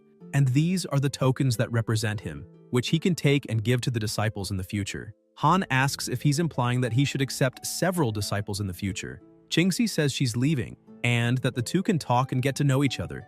Jue stares at him and says he's already deduced his past, mentioning his disciple's name and also saying that he is a half-human, half-demon who was imprisoned by the viridescent cult in the past. Tian recalls Li saying that the identity is the same, and to remember not to tell him about the past, and wonders if he can even deduce his own past. The protagonist says that from now on, he will be his disciple. Yang says the master is incredible and can even deduce all these things, and he's amazed. Han thinks this is obvious and knows everything in this world since he has the system. He says to keep the token safe, and he can now find a place to cultivate. Tian responds that he understands and has a request. Jue, curious, asks what it would be. The disciple responds that his father personally left him a supreme technique, but he can only learn it once he reaches the soul formation realm, and he's foolish and hopes he can guide him. Yang shows a feather in his hand. The protagonist looks surprised and wonders if this feather is blocking his divine sense, thinking it seems that a cultivator at the soul formation realm is needed to uncover the hidden secret technique in this feather, and he can't wait to discover everything about it. He says he will accept it and study it first. A cultivator must work hard to cultivate as a beginner, and must cultivate spiritual energy for 10 years. After that, he will teach him spells. Tian thanks him and says to wait, asking about the 10 years. Han asks what that's about now. The disciple responds that it's nothing and will start cultivating. 10 years later, still in the cave, Jue is at the 4th level of the nascent soul realm, thinking it took him 10 years to get here, and it shouldn't be long before he reaches the soul formation realm. He can't wait to start preparing for it and wonders how his disciple is doing. Yang says that finally his master has woken up and has been sitting in the same place for 10 years without moving, and will soon get hemorrhoids. The protagonist is impressed and realizes that he went from the 1st to the 6th level of the foundation establishment realm, and his cultivation speed is pretty good. He has talent for cultivation and asks how he felt over these 10 years. Tian says he benefited drastically from cultivating over 10 years, and even understood some principles. Han thinks this is nonsense, as he was in seclusion for many, many years, but never understood anything, and says that in that case he can go out and complete some missions. The disciple asks if he can really go out and what kind of mission it would be. Jue responds that he remembers the sect's mission building has a list of monthly contributions, and he can return as soon as he's ranked first on the list. Yang is shocked to hear this. He is thrown out and is left wondering how long it will take to get to the first place on the monthly contribution list. The protagonist feels relieved to have gotten rid of this kid, and in fact, the supreme technique of the feather can now be revealed, even without the divine sense of a cultivator of the soul formation realm. He had been preparing for this day for 10 years. However, the last 10 years spent strengthening the foundation of his cultivation to enhance his divine sense were a bonus. The main ingredient is one thing. Han opens a vial and drinks. There are a total of 9 pills. The more he consumes, the stronger the enhancement effect becomes. With this, a nascent soul realm cultivator can have the divine sense of a soul formation realm cultivator, and he thinks this is excellent. These pills do what they promised, and his divine sense has truly increased by 10 times. Now he will take a look at what this feather is. An extremely strong light is emitted from their location. Outside the cave, people walk and notice that this is the pure jade sect right in front of them. They wonder if they will be accepted, and being rejected is normal. Maka says he will welcome them and doesn't want to be rejected. They ask which of the 18 peaks is the strongest, saying the veteran will introduce them later. Mo thinks that being young is definitely charming, and it was the same when he joined the Pure Jade sect. Time flies. And now this uncle himself is in charge of recruiting new disciples. He keeps walking, thinking that these kids are all talented and well-mannered. This recruitment work is relatively easy, until someone hidden attacks. Fu Chu notices and dodges. The attack causes an explosion. He thinks it's a curse, and the needle was made to spread a poisonous cloud. The attacks continue, and Mo tells them to fall back because someone is attacking them. A ninja approaches with his daggers. Fu Chu glares at him and releases power, attacking him. Then he raises his arm while continuing to release energy, until he throws his opponent far away. Plasma is splattered. Mo widens his eyes and thinks he was careless and is attacked from behind, realizing his opponent wasn't alone. The children are scared seeing this scene. The enemy tells everyone to kneel and not move, as they only want Fu Chu, and if anyone dares to stop them, they won't return alive. Mo asks who they are, thinking that attack pierced somewhere near his meridian, and he can't move. They say Constellation and Earth Fury, and that they are the ghosts with raincoats. And all they can say is that a great calamity will fall upon his sect, until they notice something. The children look surprised. Someone approaches with their mystical power from heaven and earth, calling them trash, asking how they dare try to capture disciples right in front of the Pure Jade sect. The raincoat ghosts ask how he can be so colossal and say that maybe it's an illusion. The protagonist, with his intent to eliminate, thinks that this mystical power, the imitation of heaven and earth, is incredible, and the intimidation power has reached new heights, not to mention the destructive power. The only problem is acting freely because of the people close to him. Mo thinks this person seems familiar. Han moves quickly. People get very scared, saying they're on his side and that no, and if they're stepped on, the enemies say to take hostages to threaten him, as he won't dare to act recklessly, and ask if that person isn't from the Pure Jade sect, and how can he do this against his own companions. Zhu attacks the opponents, pushing them away. Fu Chu says to stop and not involve those children, as they are innocent. Mo lowers his head in fear, looks around, and wonders if it was just a bluff. He notices that the people have disappeared. Then, Fu Chu looks to the other side and also doesn't see them, wondering where those people are and if they've all disappeared. The children are confused about what happened, saying they think someone helped them. They were very fast, and they couldn't see anything. Mo thinks that to be able to defeat 2 experts of the Golden Core realm in an instant, wonders who else it could be and asks why he's in the world of the moon, calling for him to heal him. The elder apologizes and says not to strain too much. Elsewhere, Lee is excited to see the special edition of the fairies, until someone enters by opening the door, and it's the protagonist, who throws the two enemies to the ground and says they wanted to kidnap Mo and will leave them with him. Qingzi notices their clothes and weapons and asks if these are the raincoat ghosts, saying she heard the twin swords eliminated many righteous cultivators. The Great Elder says that if his guess is right, these people are members of the Raincoat sect, and 1,000 years ago they tried to conquer the entire cultivation world of Great Yan. However, they were crushed by the union of the orthodox sects for eliminating talented disciples from various sects. Now, they have reappeared and are capturing talented disciples from orthodox sects. Li says it seems they got information about themselves, and all the disciples they try to capture are talented, and suspects that the sect has spies. To be able to gather this kind of information, they are either from the Rising Sun Pavilion or veteran members of high positions. The Great Elder says that they can't jump to conclusions. This demon cult had been hidden for 1,000 years but suddenly returned, and they must have some kind of purpose. Han asks how strong the Raincoat sect is and if they have any cultivators in the Void Amalgamation realm. The old man responds that they definitely have cultivators in the Soul Formation realm, but he's not sure about the Void Amalgamation realm. And getting straight to the point, Qingzi and he himself will personally visit several sects and unite all of them. During this time, they will leave the sect's safety in his hands. The system notifies about two choices: reject and leave the sect, or agree and continue cultivating while ensuring the sect's safety.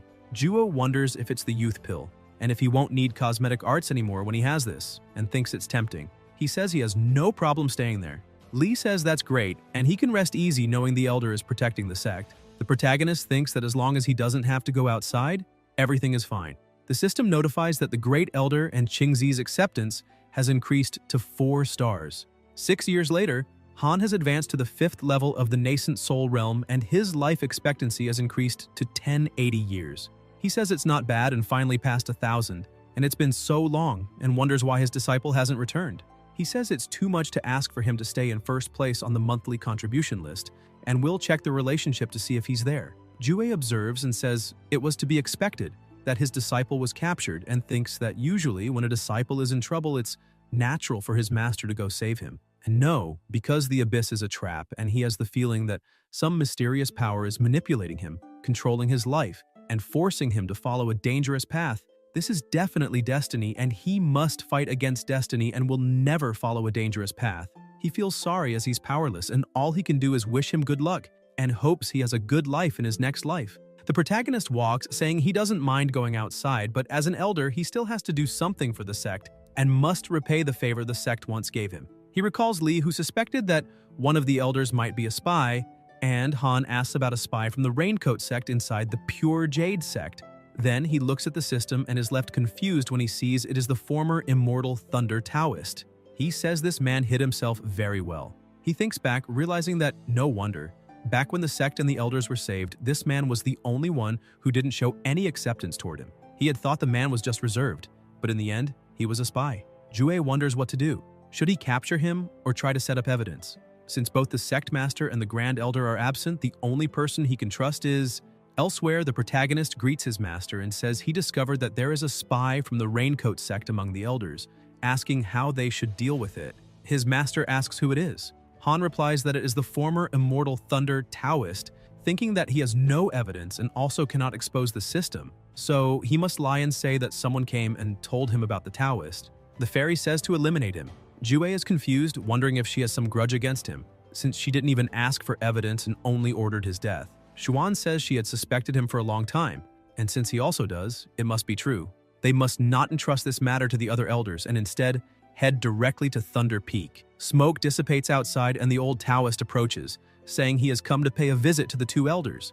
The protagonist points his sword at him and says they came to say farewell. On his journey to hell, he unleashes the Shadow Triple Sword technique and attacks. The Elder of Celestial Peak spits blood and asks what nonsense this is. Han replies that someone reported he was a secret deacon of the Raincoat sect and that the recent disappearances of disciples were also tied to him. And today, he will eradicate evil and avenge the disappearance of the Pure Jade sect's talented disciples. An explosion bursts forth. The old Taoist moves at lightning speed, 300 volts of light. Ju surrounds him with power and attacks again, using the Greater Chiliocosm Storm technique. The master thinks her disciple was so fast that she didn't even see when he struck, and whoever faces him will have no escape. The Celestial Peak Elder begs for mercy and says he will confess everything. The protagonist replies that, of course, he will have mercy by leaving the rest to his master, who uses the Taoist expulsion seal of the 9 dragons. Warriors approach, asking what happened and where their master is. The fairy replies that according to the eliminated elder, the former immortal Thunder Taoist was a spy of the Raincoat sect and was executed. The Thunder disciples must continue cultivating, and a new elder will be chosen once the sect master returns. Since he may be targeted by the Raincoat sect, they must avoid going out often during this period. The disciples ask how this is possible, whether their master was truly a spy, and if the Eliminator Elder got the wrong person. Elsewhere, someone slams his hand on a table, saying he worked hard for so many years, and now they say he was a spy. Where is the evidence? The elders say this is the storage ring of the Thunder Taoist, containing an item from the Raincoat sect. The sect's envoy used it to send letters to him and exchange information. Moreover, there were also posters of the Raincoat sect and equipment for demonic cultivators, and they even knew the color of his underwear. The old man says it's all thanks to the Eliminator Elder. Otherwise, who knows how much longer they would have been deceived. The elders ask if the Eliminator Elder isn't too terrifying, since even a 7th-level nascent soul cultivator couldn't withstand 3 strikes. The old man says that person must never be provoked. Han lies down on the ground with his foot against a tree, saying it's fortunate the other elders are innocent. But with so many spies, what a mess this is. If just the Raincoat sect had 4 spies, and there are also spies from Orthodox sects and demonic sects, the rest must be from cultivation families. He wonders what the hell is happening in the Pure Jade sect, since it feels like a circus. It'll be troublesome to deal with them one by one, so he will memorize a few names and deal with them later, without alerting them now. The system notifies that it detected a bearer of innate providence and asks if he wants to check the origin. Jue grumbles, wondering how that's possible, and when he compares, his disciple's bloodline seems like trash, and he wonders if this is real.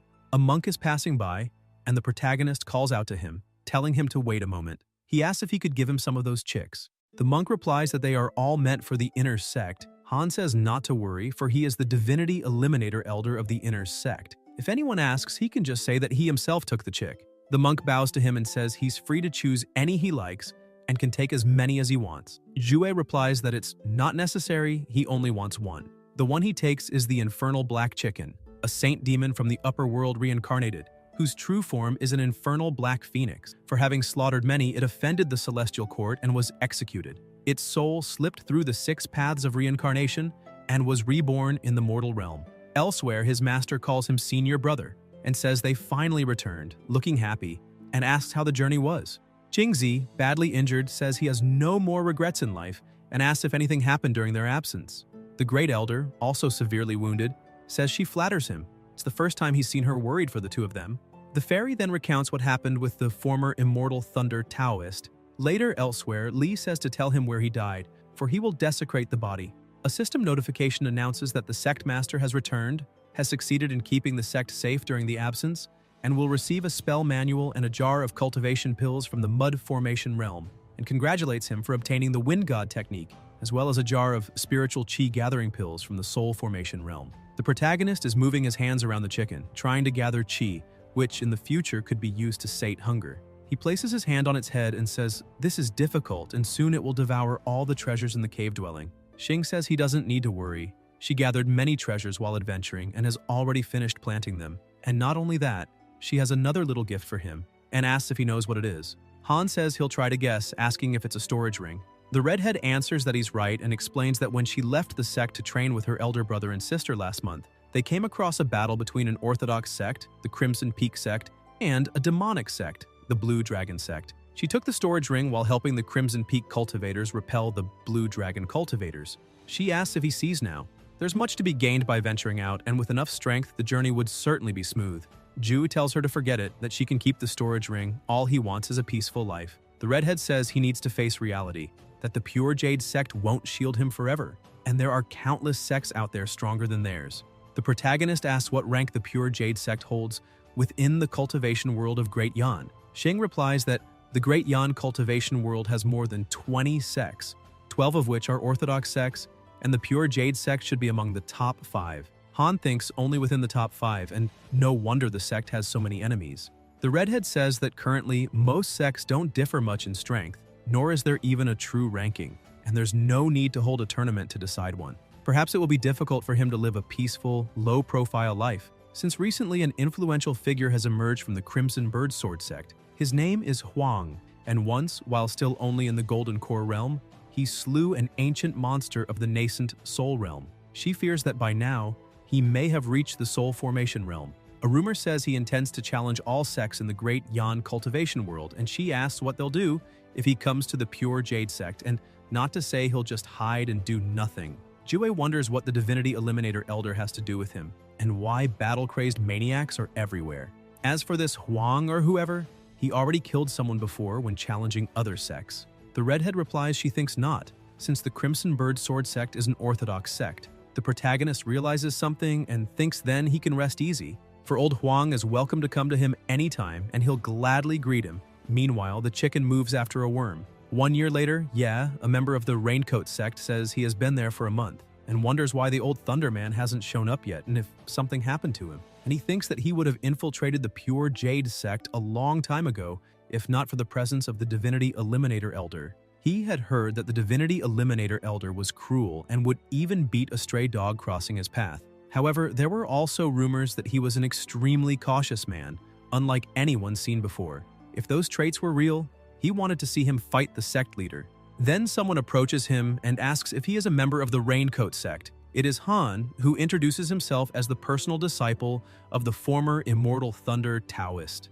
He thinks the system is amazing, for it occasionally scans the surroundings for experts without exposing him to danger, and says that not long ago, the Thunder Taoist was targeted by the sect leader, so he cannot leave the sect. That's why he asked to come meet him. Sandline quickly moves to attack, saying that this is not their secret code, and no one knows the true identities, not even the spies. The pressure in the place intensifies. Skills are unleashed. Yes spits blood and wonders what is happening, as he cannot break through the defense. What was that strike? He had only seen the sect leader wield such power. Who is this man? He asks if Han is only at the 9th level of Foundation Establishment. How could he be this strong? He thinks about the 9th level of Foundation Establishment, and before he can finish, Jue cuts him off, saying that yes, that's exactly what he is. Sandlang moves, thinking they will need to mobilize half their high-ranking reinforcements if they want to deal with the Divinity Eliminator Elder, and that he must deliver this information at any cost. But then he senses something strange. His body is completely destroyed, leaving only a spiritual essence. Ye wonders if he became a spiritual essence before even realizing it, and thinks no wonder the sect leader always said, this is all his fault. Then another strike approaches, and he pleads not to do it, surrendering and giving up.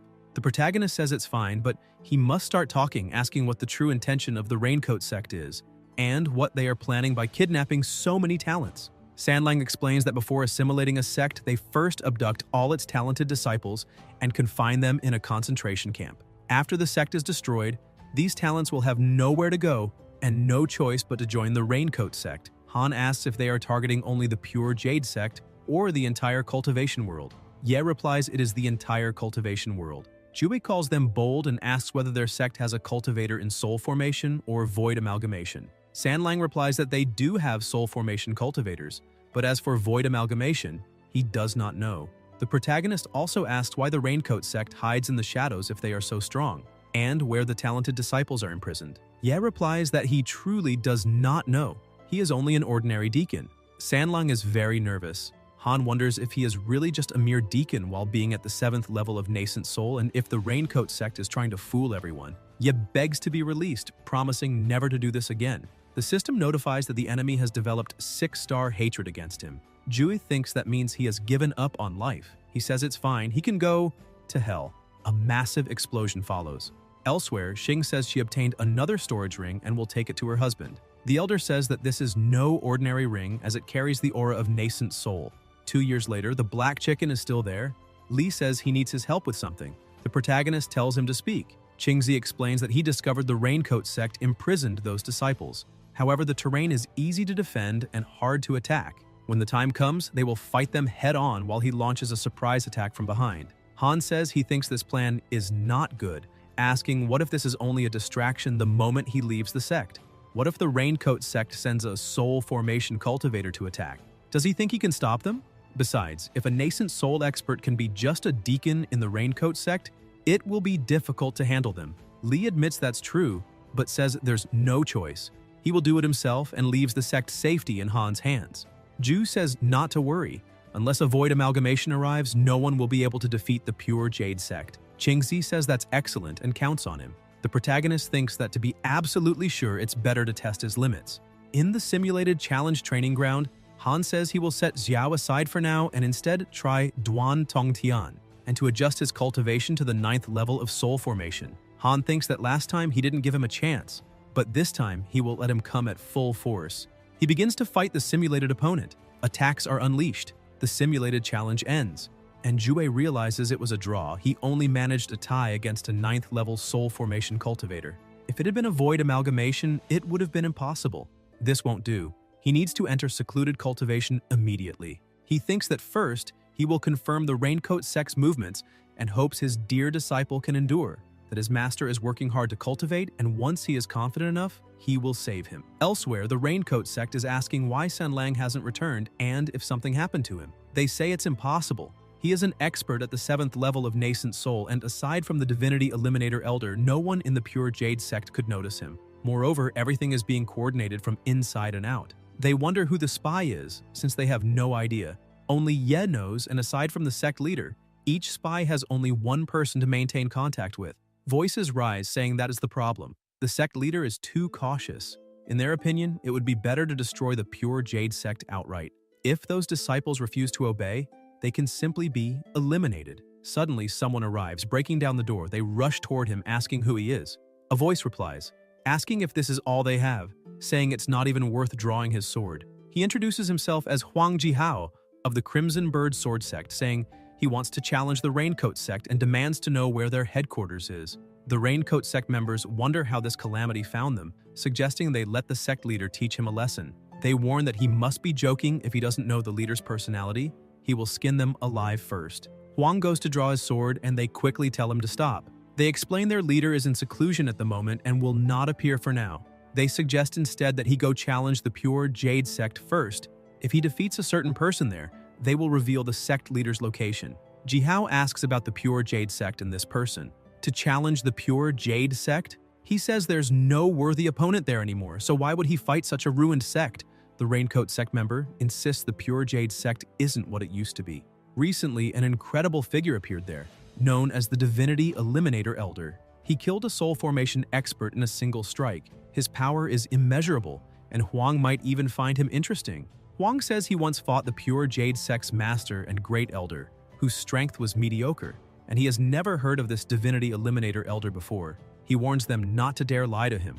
The Raincoat sect members swear it's true, telling him to ask around, reminding him that even the inferior Viridescent cult collapsed because of him. Jihao says they must tell him the location of the Raincoat sect's master first, but in the meantime, he will challenge the pure Jade sect, and afterward, the Raincoat sect's master will be next. In the end, they comply to stay alive. Elsewhere, Chang arrives at his cave saying she's come to visit again, asking to give him a hug. She embraces the black chicken and asks when he adopted such a pet, saying it's so big and soft. The protagonist tells her to stop touching it, that it's his precious mount, and asks how she plans to compensate him if she ruins it with her arms. Yue asks if it isn't strange to use a chicken as a mount. She admits, though, that his face, along with his demeanor, always makes her feel satisfied whenever she looks at him. She wonders how incredible his parents must be, saying they must be unmatched. Han replies that his parents were just ordinary people. More than a century has passed, so by now, they must be dead. He thinks that blood ties ended that moment they abandoned him and fled. As for missing them, that's impossible. Even Elder Iron was more responsible for him than they ever were. He tells her to stop talking about them and asks why she came. Chang asks if he knows Elder Guan, saying he is the 3rd senior brother of their master. Jue replies that he doesn't. Yue explains that 300 years ago, the Great Elder sent him away from the sect to seek refuge after offending someone. Not long ago, he sent a letter saying he would return soon, and she asks if none of the elders told him. The protagonist says it has nothing to do with him anyway. Chang says she heard Elder Guan is returning this time to compete for the position of Sect Master. Han replies that this is Sect Master Li's problem, and he should be the one to deal with it. And Yue insists, saying there's a rumor that Elder Guan likes their master. He might even become her Dao companion. Ju grows interested and asks how strong Elder Guan is. Chang replies that she heard he obtained an opportunity outside of Great Yan and has now reached the soul formation realm. All the elders are celebrating since the sect finally has an expert. The sect master is the only one who doesn't know why he was sent away. The protagonist says he understands and tells her she can go ahead. He asks her to deliver a message to Sect Master Li saying he will do his best to defend his position as Sect Master. Yue runs off saying she understands. Han thinks things are becoming troublesome. He won't be able to avoid a confrontation with Elder Guan, and the problem is how to resolve it peacefully for his master's sake. But there's an even greater problem. Specifically, this innate providence detector system has been active for half a day already. He wonders if this guy couldn't just leave and cultivate in peace. Why must he insist on challenging every sect? Then he receives a system notification, offering two options: order the entire sect to surround and annihilate Huang to secure victory, or discreetly repel Huang without drawing too much attention. Jue says that seeing as this mission notification has been triggered, he believes Huang is approaching. Better safe than sorry. First, he'll test it in the simulated challenge. Later, the system notifies that the target has been defeated in 2 minutes, asking if he wants to restart. The protagonist says to proceed. Another notification arrives saying the target was defeated in 2 minutes and asks again if he wants to restart. Han admits he can't eliminate him instantly. He thinks that's just as expected of a sword heart, and to think that he could withstand for more than 2 minutes. This won't do. The fight drags on too long and it's too noisy. It will be difficult to avoid drawing attention. He thinks he doesn't have much time. He must stop him before he reaches the sect. Otherwise, it will be hard to handle discreetly once he's there. That's the only way, but it will depend on Huang's personality. Elsewhere, Jihao is walking. He stops when he notices a silhouette nearby, wondering if someone at the 9th level of Foundation establishment was there all along. How did he not notice? He thinks this boy is interesting. A pleasant, delicate, and slender figure. Soft lips, smooth yet daring. Silky hair that exudes youthful pheromones. He wonders if this is what true elegance is. Huang stares at him and blushes. The system notifies that he has developed a favorable impression of him, with current acceptance at 2 stars. The protagonist notices the man approaching and wonders where this acceptance came from when he hasn't done anything yet. Jihao says he feels an affinity toward him and asks if he'd be interested in accepting him as his master, saying he could easily reach nascent soul in the future. Han wonders about this affinity and thinks he should stop. He's not that kind of person. He questions if something went wrong with his unmatched charm and why it always seems to attract men. He asks who he is and why he came to the Pure Jade sect. Huang gives his name, saying he is from the Crimson Bird Sword sect, and asks if he has never heard of him. He says he came to challenge the Divinity Eliminator Elder of the Pure Jade sect. Jue asks why he came specifically to challenge him, and what about the other people of the sect? Jihao replies that he already defeated the Sect Master and the Great Elder before. Originally, he didn't want to deal with them and planned to challenge the Raincoat sect instead. However, they insisted that he challenge the Divinity Eliminator Elder instead, claiming that the Elder is qualified enough to be his opponent rather than the Raincoat sect's master. The system notifies that the protagonist has developed hatred toward the Raincoat sect, current hatred at 6 stars. He asks how strong the Raincoat sect's master is, saying the Divinity Eliminator Elder may not be as strong as him. Huang answers that the sect master of that sect is mysterious, and even he doesn't know much about him. Han asks how confident he is. Jihao asks why he's asking these questions, and whether he'll accept him as his master or not. Jue thinks he's becoming impatient, and that it's time to proceed with the plan. He says he agrees to accept him as his master, but on one condition. If he can take 1 strike, he will acknowledge him as his master. Huang calls him a brat and asks if he has never heard of his name, but he says fine, he'll take 1 strike. If the boy can wound him, even slightly, he will leave this place and never return to bother the Pure Jade sect again. He gives his word. The protagonist says that if he allows it, then Han draws his sword. Jihao observes and thinks that this sword is no ordinary weapon, yet he's only at the 9th level of the Foundation Establishment realm. He wonders where he obtained such a treasure. Jue asks if he's ready and attacks without hesitation. Huang feels the intense spiritual energy and thinks he can't endure it anymore, so he summons the wind barrier. The protagonist unleashes the celestial punishment of the Phantom Divinity Sword, producing immense pressure. Jihao grips his sword and tries to block the strike with it until his eyes widen. He's blown back but manages to leap and stop himself from hitting the ground, wondering what kind of sword technique that was. He thinks no, it wasn't a technique but a mystical spell. Han says it's just as expected of him. His reaction speed is incredible. He asks if the famous Huang would go back on his word. Jihao asks if he dares trick him. Jue says he did warn him. Huang says whatever, that last attack, he couldn't have withstood even if it wasn't a trick, and asks who he is. The protagonist replies that he was the one who came looking for him, so why ask who he is now? Jihao widens his eyes, then closes them, saying he already said he would never return to the Pure Jade sect, but will wait until he leaves the sect to challenge him again. Han wonders if he really intends to wait outside the Pure Jade sect and if he's sure he can. Huang walks away thinking he's damned and daring to trick him. He thinks he was reckless and reacted too slowly otherwise, until someone asks who he is and why he's coming from the Pure Jade sect, saying his movements are suspicious and he must be a bandit. Jihao asks what that has to do with him and tells him to get lost. The warrior says those elders might think better of him if he drags him back there, asking who he thinks he is. The warrior throws several swords toward his opponent, saying that he had been worried for nothing with nowhere to vent his anger. Afterward, the system notifies that he secretly defeated Huang and obtained a numinous treasure. It congratulates him for acquiring a 6th-class numinous treasure, the Burning Demon Bell. It's a treasure that can defend against all attacks below the Void Amalgamation Realm. He can wear the Divine Mantle inside and cover it with the Burning Demon Bell outside. Ju says the world is his now, and he'll see who dares challenge him, until he hears someone asking if he's there. He thinks that voice belongs to his master, who actually took the initiative to come visit him. The protagonist asks why she didn't send a message, since he would have gone to visit her. The fairy says not to worry about that and asks if Yue has told him about her elder brother Guan. Han replies that she mentioned him before. Zhuan says he returned yesterday, but on his way to the Pure Jade sect, he crossed paths with Huang and was gravely wounded. Ju thinks that's just as expected of Jihao, saying he must be unlucky. His master says misery loves company, and in truth, Guan was defeated by Huang even while Huang was injured. Moreover, an unknown sword chi destroyed a nearby forest. She thinks Huang came to challenge the Pure Jade sect but was repelled by him. The protagonist admits that's what happened and asks if she came here to make him take responsibility for the destruction. The fairy says not at all, she just didn't expect the famous Huang to be defeated by someone younger than him. This time, she came hoping he could help suppress her brother Guan. Han asks about suppressing Guan. Zhuan explains that the sect master may be weaker than Elder Han, but he worked tirelessly for the Pure Jade sect, even willing to slow his cultivation for its sake. It would be disheartening if he were stripped of his position. As sect master, he has given much, while her brother only seeks revenge against him and doesn't care for the sect at all. Once his wounds heal, he'll come and challenge him, and he can only become sect master if he defeats him. She asks what he thinks. Jue replies that he personally has no issue, but hopes the battle can be conducted discreetly. His master says she doesn't even need to be told, as she will also help her elder brother Guan maintain his reputation. She then asks if he's raising a chick too, saying it looks very impressive. The protagonist answers that since secluded cultivation is rather boring, he brought this little bird along for company.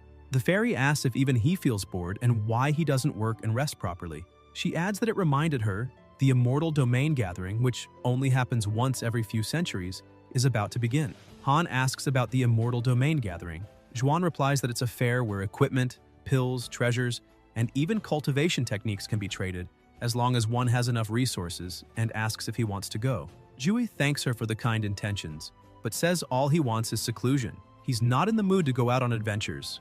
Elsewhere, a voice asks if he couldn't withstand a single strike from him. Huang replies that he also refuses to believe it, but it's the truth. At the Crimson Bird Sword sect, a voice says this is ridiculous. Besides himself, he's the strongest in the sect. Jihao says that man's spiritual energy was overwhelmingly dominant, the first time he had ever seen such spiritual energy. Moreover, Tang asked what it was. Huang says that person was very charming and that there's no one in the sect as handsome as him. The sect master asks if that's important. Jihao admits it actually isn't. And there's another important matter. The Raincoat sect still has its sights on the Pure Jade sect, and he has decided he will challenge the Raincoat sect's master once he recovers. Tang says, them again? Even though they've been devastated for thousands of years. Well, in a river with piranhas, even an alligator swims on its back. Earlier, the great elder of the Pure Jade sect came to us, hoping we could join forces to repel the Raincoat sect. However, I refused, because the Raincoat sect will never cease to exist unless that man is eliminated. Huang asked who that man is. The sect master of the Crimson Bird Sword sect answers that it's the Raincoat sect's master. When he was young, he was as fearless as Huang. By a twist of fate, he fell into the demonic path and became the master of the Raincoat sect. The Grand Master said that the Raincoat sect's master was the strongest of his era, and Huang can test his strength this time. But he must not be reckless and should refuse immediately if he cannot defeat him. Jihao says not to worry. He may be arrogant, but he's not a fool. 6 years later, the protagonist thinks that Yang's and Zhou's cultivation actually improved after being captured. Their identities haven't changed. Perhaps they're only pretending to have compromised with the sect. The sect master is pitiful. He's either being attacked or walking into ambushes. The chick calls out to him, asking what the outside world looks like, saying it really wants to go out and see the other side of the mountain. Han thinks that the infernal black chicken is growing rapidly. Its strength is already close to the 8th level of the Foundation Establishment realm. If it were human, no one could match such cultivation speed. On top of that, its intelligence is developing, and it has grown curious about the outside world. He tells it that the outside world is dangerous, that many people out there want to eat it, and asks if it understands. He says all those places are off limits, and it must keep in mind that it cannot go there. It must become invincible before leaving, otherwise it will surely die. He warns it not even to think about venturing out. The black chicken becomes frightened, telling him to stop talking. It doesn't want to go out anymore. Jue thinks the brainwashing was a success, until someone approaches, saying something terrible happened. The Maple Leaf Valley was destroyed by the Raincoat sect. It's Lee saying that before the sect master of the valley died, he revealed that the Raincoat sect has at least 10 soul formation cultivators, enough to sweep through the entire cultivation world of Great Yan. There's a high chance their next target will be the Pure Jade sect. Qingzi asks what he's doing. The protagonist grabs the basket, his chicken, and his pouch, saying that he's acting so quickly during a crisis, he's so reliable, and that he was right about him. He asks why he isn't fleeing too. Lee looks shocked. The two fall silent. Han asks again why he isn't fleeing, telling him to stop pestering him. Qingzi asks what he's talking about and whether that's something he should be saying, reminding him that he came to warn him to prepare in advance, not to run away. Besides, where could they flee? There are so many disciples, and even if they managed to escape, there's nowhere for them. Those sects would finish them off anyway. The Pure Jade sect would still be annihilated. Ju thinks that as long as everyone stays alive, it's fine, even if the Pure Jade sect is destroyed. He realizes he underestimated how important the sect is to them. Then he receives a system notification giving him two options: flee immediately, wandering the world while hunted by the Raincoat sect, or protect the sect. People live only once, and he cannot run forever. After defeating the Raincoat sect, he can obtain a numinous treasure. The protagonist reflects on where he could possibly flee to. Constantly running and wandering the world isn't the kind of life he wants. He wonders if perhaps he should join them if he cannot defeat them. But no, that wouldn't be simply standing still. That would be cowardice. He says that just a moment ago Lee told him he was only warning him in advance, and asks if that means they aren't coming yet. Lee replies that it will take some time for them to clean up the mess at Maple Leaf Valley. In the meantime, they have at most a decade. Han puts a hand on his shoulder and asks why the Pure Jade sect keeps being targeted by others, saying that he used to believe the sect was formidable and had elevated it to a level it didn't deserve. Qingzi says the truth is that the only truly strong person in the sect is the ancestral founder, who left 500 years ago without any news. If he were here, the Raincoat sect wouldn't dare attack. 1,000 years ago, he destroyed the Raincoat sect once and made its sectmaster question his very existence. Jue asks if, in other words, the Raincoat sect is here for revenge.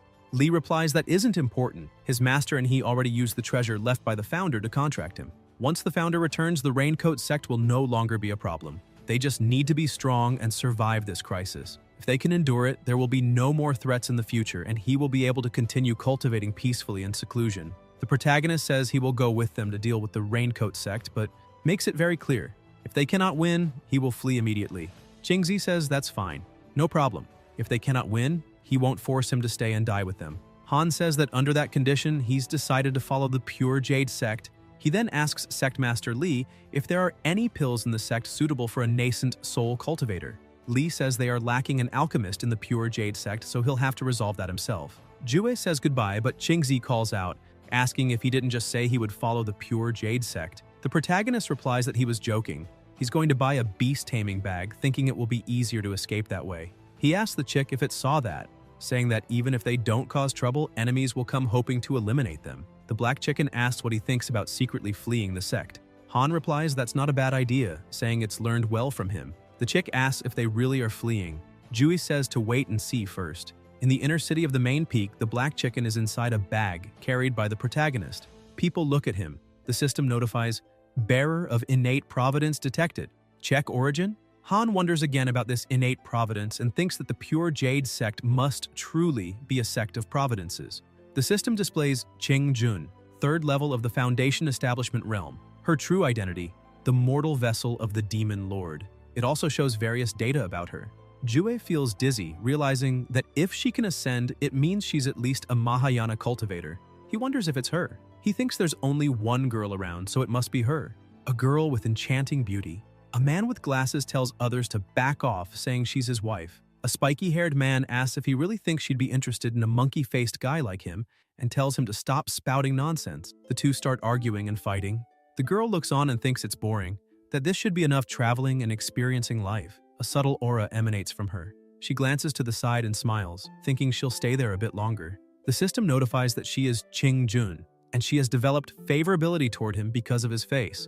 The protagonist thinks he had been planning to flee discreetly to avoid unnecessary trouble, and never imagined that his unparalleled charm would cause problems again. Ching keeps staring at him, and her acceptance of him rises further. Han uses the wind god technique to move quickly. The black chicken mentions that woman's expression and asks if she's trying to eat him, saying the outside world really is dangerous. Jue says good thing he understood. Jun looks at the inscription in his cave and says, "This boy is interesting," but those 5 words make sense, which makes her even more interested in him. She prefers to save the best dish for last and says she'll come visit him again. She says goodbye. The protagonist feels relieved, saying she finally left and thinks she probably couldn't find the entrance because of the formation barrier. It's giving him a headache. Forget the Raincoat sect now, another demon has appeared. She may appear to be just a Foundation establishment cultivator, but he's certain she hides immense power. That's problematic. The black chicken complains that it's cramped inside and asks if they can return that beast-taming bag. Han thinks he hopes she forgets about him. 7 years later, Jue reflects that progress is too slow. He won't be able to reach his goal if he doesn't advance to the Soul Formation realm before the Raincoat sect's master arrives. Then he checks the system and wonders why Li was attacked by a sect member. He remembers checking before. None of the Pure Jade sect's nascent soul cultivators were spies. But wait, he had forgotten about Guan. Maybe his guess was right. Guan hadn't dared challenge the Divinity Eliminator Elder, so he gave up on becoming sect master. Still, he was furious, and went after Li for a martial duel, using it as a chance to vent his anger. Han notices that his master doesn't seem to have suffered any problems. Then someone calls out asking if he's there and if they may visit. Jue wonders if it's Ching again if she's returned. Over the past 7 years, she has visited twice and was turned away both times, but she never forced her way in. He doesn't think she has bad intentions. But the third time is the charm. If he keeps ignoring her, he fears she may eliminate him. Jin says he finally came. The bird says no and begs her not to eat its master. Ju smacks it, introduces himself, and politely asks why this Dao companion has come to visit his humble abode. Ching introduces herself, giving her name, and says she is a disciple of the Jade Bamboo Peak. Years ago, she happened to cross paths with him in the inner sect and was struck by his greatness. From that moment, his appearance was engraved in her heart. She hopes he will forgive her for this unexpected visit, praising his beauty as unmatched in the world. The protagonist thanks her for the compliments and asks if she can leave now since there's nothing more to discuss. Jin shows him an item, saying there's no rush. She's willing to offer him a treasure and hopes he won't reject it. Han asks what it is. Ching replies that it's the token of the Celestial Immortal Abode. The Celestial Immortal Abode is a sacred cultivation land, and one can only enter it with this token. Anyone who cultivates there will at minimum reach the nascent soul realm. She thinks he won't be able to resist the temptation, and she'll definitely win over that beautiful face of his. Ju thanks her kindness, but says he doesn't want to leave the Pure Jade sect. He has decided to spend his life cultivating there. Jin is surprised and asks if he's truly not interested. She says not to worry, she has something else. The Earth Spirit Sword, which can easily slay a Golden Core expert. The protagonist still insists on leaving. Ching asks if that's still not enough, then offers another jar of pills to advance to the Golden Core realm. Han says nothing, just stares at her. Jin says she'll also give him a body-tempering cultivation technique, plus 3 spell techniques and more besides. Ju tells her to stop right there. To speak the truth, he's already in the nascent soul realm. He reveals his hidden cultivation. Ching is shocked, realizing he's at the 8th level of nascent soul, and asks if he is the Divinity Eliminator Elder. The protagonist asks if she can keep that a secret. Her favorability rises to 4 stars. Jin says she understands and that his current needs are clear. She presents him with a first-class nascent soul pill, saying it can help him break through to the soul formation realm. She asks if 1 jar is enough. If not, she can give him another. Han thinks she's filthy rich. He asks what her background is. Ching replies that her identity isn't important. What she hopes for is to become his Dao companion, and asks if he'd like to consider it. Jue says that for her to display so many treasures, it means she's not someone simple. He wonders if she would help him deal with the Raincoat sect. Jin answers that she cannot. All she cares about is him. The protagonist thinks, as expected, it's not so easy to order around a demon lord. He asks what price he must pay if he accepts her request. Ching replies that the price is to cultivate together and grow stronger together, asking if he doesn't want that. The system notifies him with 2 options. First, reject, gaining the demon lord's hatred, and receiving a mystical Dao sword inheritance. Or second, accept, becoming Dao companions, bound by karma and providence, gaining the Demon Lord's favor and a mystical inheritance. Han wonders if the system is doing this on purpose, noticing the font sizes are even different. Elsewhere, a member of the Raincoat sect walks down a corridor, swinging his whip. Striking the boy bound in chains, he says that these two from the Pure Jade sect are far too stubborn. They escape every year and refuse to give up even when captured and beaten. He tells them to just eliminate them already. One of the others asks how their sect is supposed to win them over if they kill them. They grumble that it's annoying, that they're tired of beating them. Enough already. They'll grab something to eat and have someone drag them back to their cell. Joe thinks that if he ever reaches enlightenment in the future, he will surely wipe out everyone from the Raincoat sect. Young asks if that was his plan all along and says they were caught before they even made it outside. Fan asks who would expect to run into someone training a lizard on the roof. Tian tells them to stop resisting and just wait for their master to come save them. Fan says his master is the Divinity Eliminator Elder, and though it hurts to admit it, he isn't coming. Young says that's nonsense. Their master is extremely powerful, no one in the Pure Jade sect can compare to him, and asks who else could show up if not him. Joe replies that it's true, their master is powerful and has top-tier talent, but he fears the end. Tian asks if that isn't true, saying their master is incredible, and he's sure he's already there, perhaps watching from the shadows to see if he can endure this tribulation, and if his Dao heart is stable enough. Fan thinks it's better not to tell him otherwise, let the kid at least hold on to a shred of hope. Elsewhere, the system notifies that he has obtained a mystical power, Somersaulting Mist, a maneuver-type ability that can transport the user over 1,000,000 kilometers in a single move. Ching says that from now on, he is her Dao companion, reminding him to cultivate diligently and that she will come find him when she needs him. Her favorability toward him rises. The protagonist thinks guiltily that the number of pills she's given him is excessive, saying he's no longer pure. The bird asks if she still plans to eat him. Han takes the pill and tells it not to speak ill of his Dao companion. Then his eyes widen, and energy surges around his body. Jue realizes that this first-class nascent soul pill has such a domineering effect that his six-path spiritual chi has been completely purified. The absorption rate that had stagnated for so many years is now accelerating again. Just a piece of the pill surpasses what he could have achieved in 100 days. Even so, he knows he can't rely too much on pills. He must be steady, firm, and cultivate daily to prevent his chi from dissipating. He resolves to continue like this. His advance to the soul formation realm is already very close. 2 years later, Ju thanks the Demon Lord for her generosity. He's now just one step away from soul formation. He orders the system to initiate the simulated challenge as always. The system notifies that the self-detection is complete. The strongest person in the Pure Jade sect is Guan, second level of soul formation. The protagonist thinks this is excellent. There has been no movement from the Raincoat sect yet, and he still has time to advance to soul formation. He goes to the realm of 10,000 demons to watch over the cave dwelling, until someone calls out saying his timing is perfect, bringing good news. Truly good news. Han looks at him battered and thinks it doesn't look like good news judging by his condition. Li says that Huang went to challenge the Raincoat sect's master and was captured. This angered the Crimson Bird Sword sect, and they decided to join forces to attack the Raincoat sect. The situation has turned in their favor. Li says he loves that man after so many years of causing trouble. He finally did something right. Jue says Jihao is excellent. Qingzi says that's why he wants to invite him. The protagonist feels a bad premonition. He interrupts, saying he knows what he means, asking if he wants to bring Elder Guan, but fears it might affect the sect. Li says that's not what he meant. Han says he can bring all the elders. He alone is enough to protect the Pure Jade sect. Qingzi thinks he isn't exactly discreet.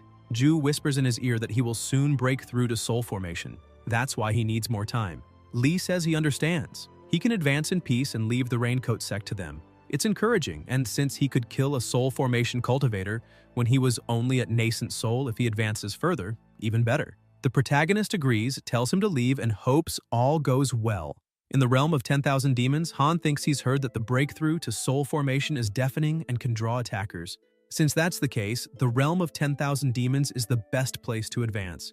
He surveys the area and says that today he must advance to soul formation. Lightning begins to surge, producing deafening sounds. Animals flee in terror. The lightning grows more intense and powerful until a bolt shoots directly at him.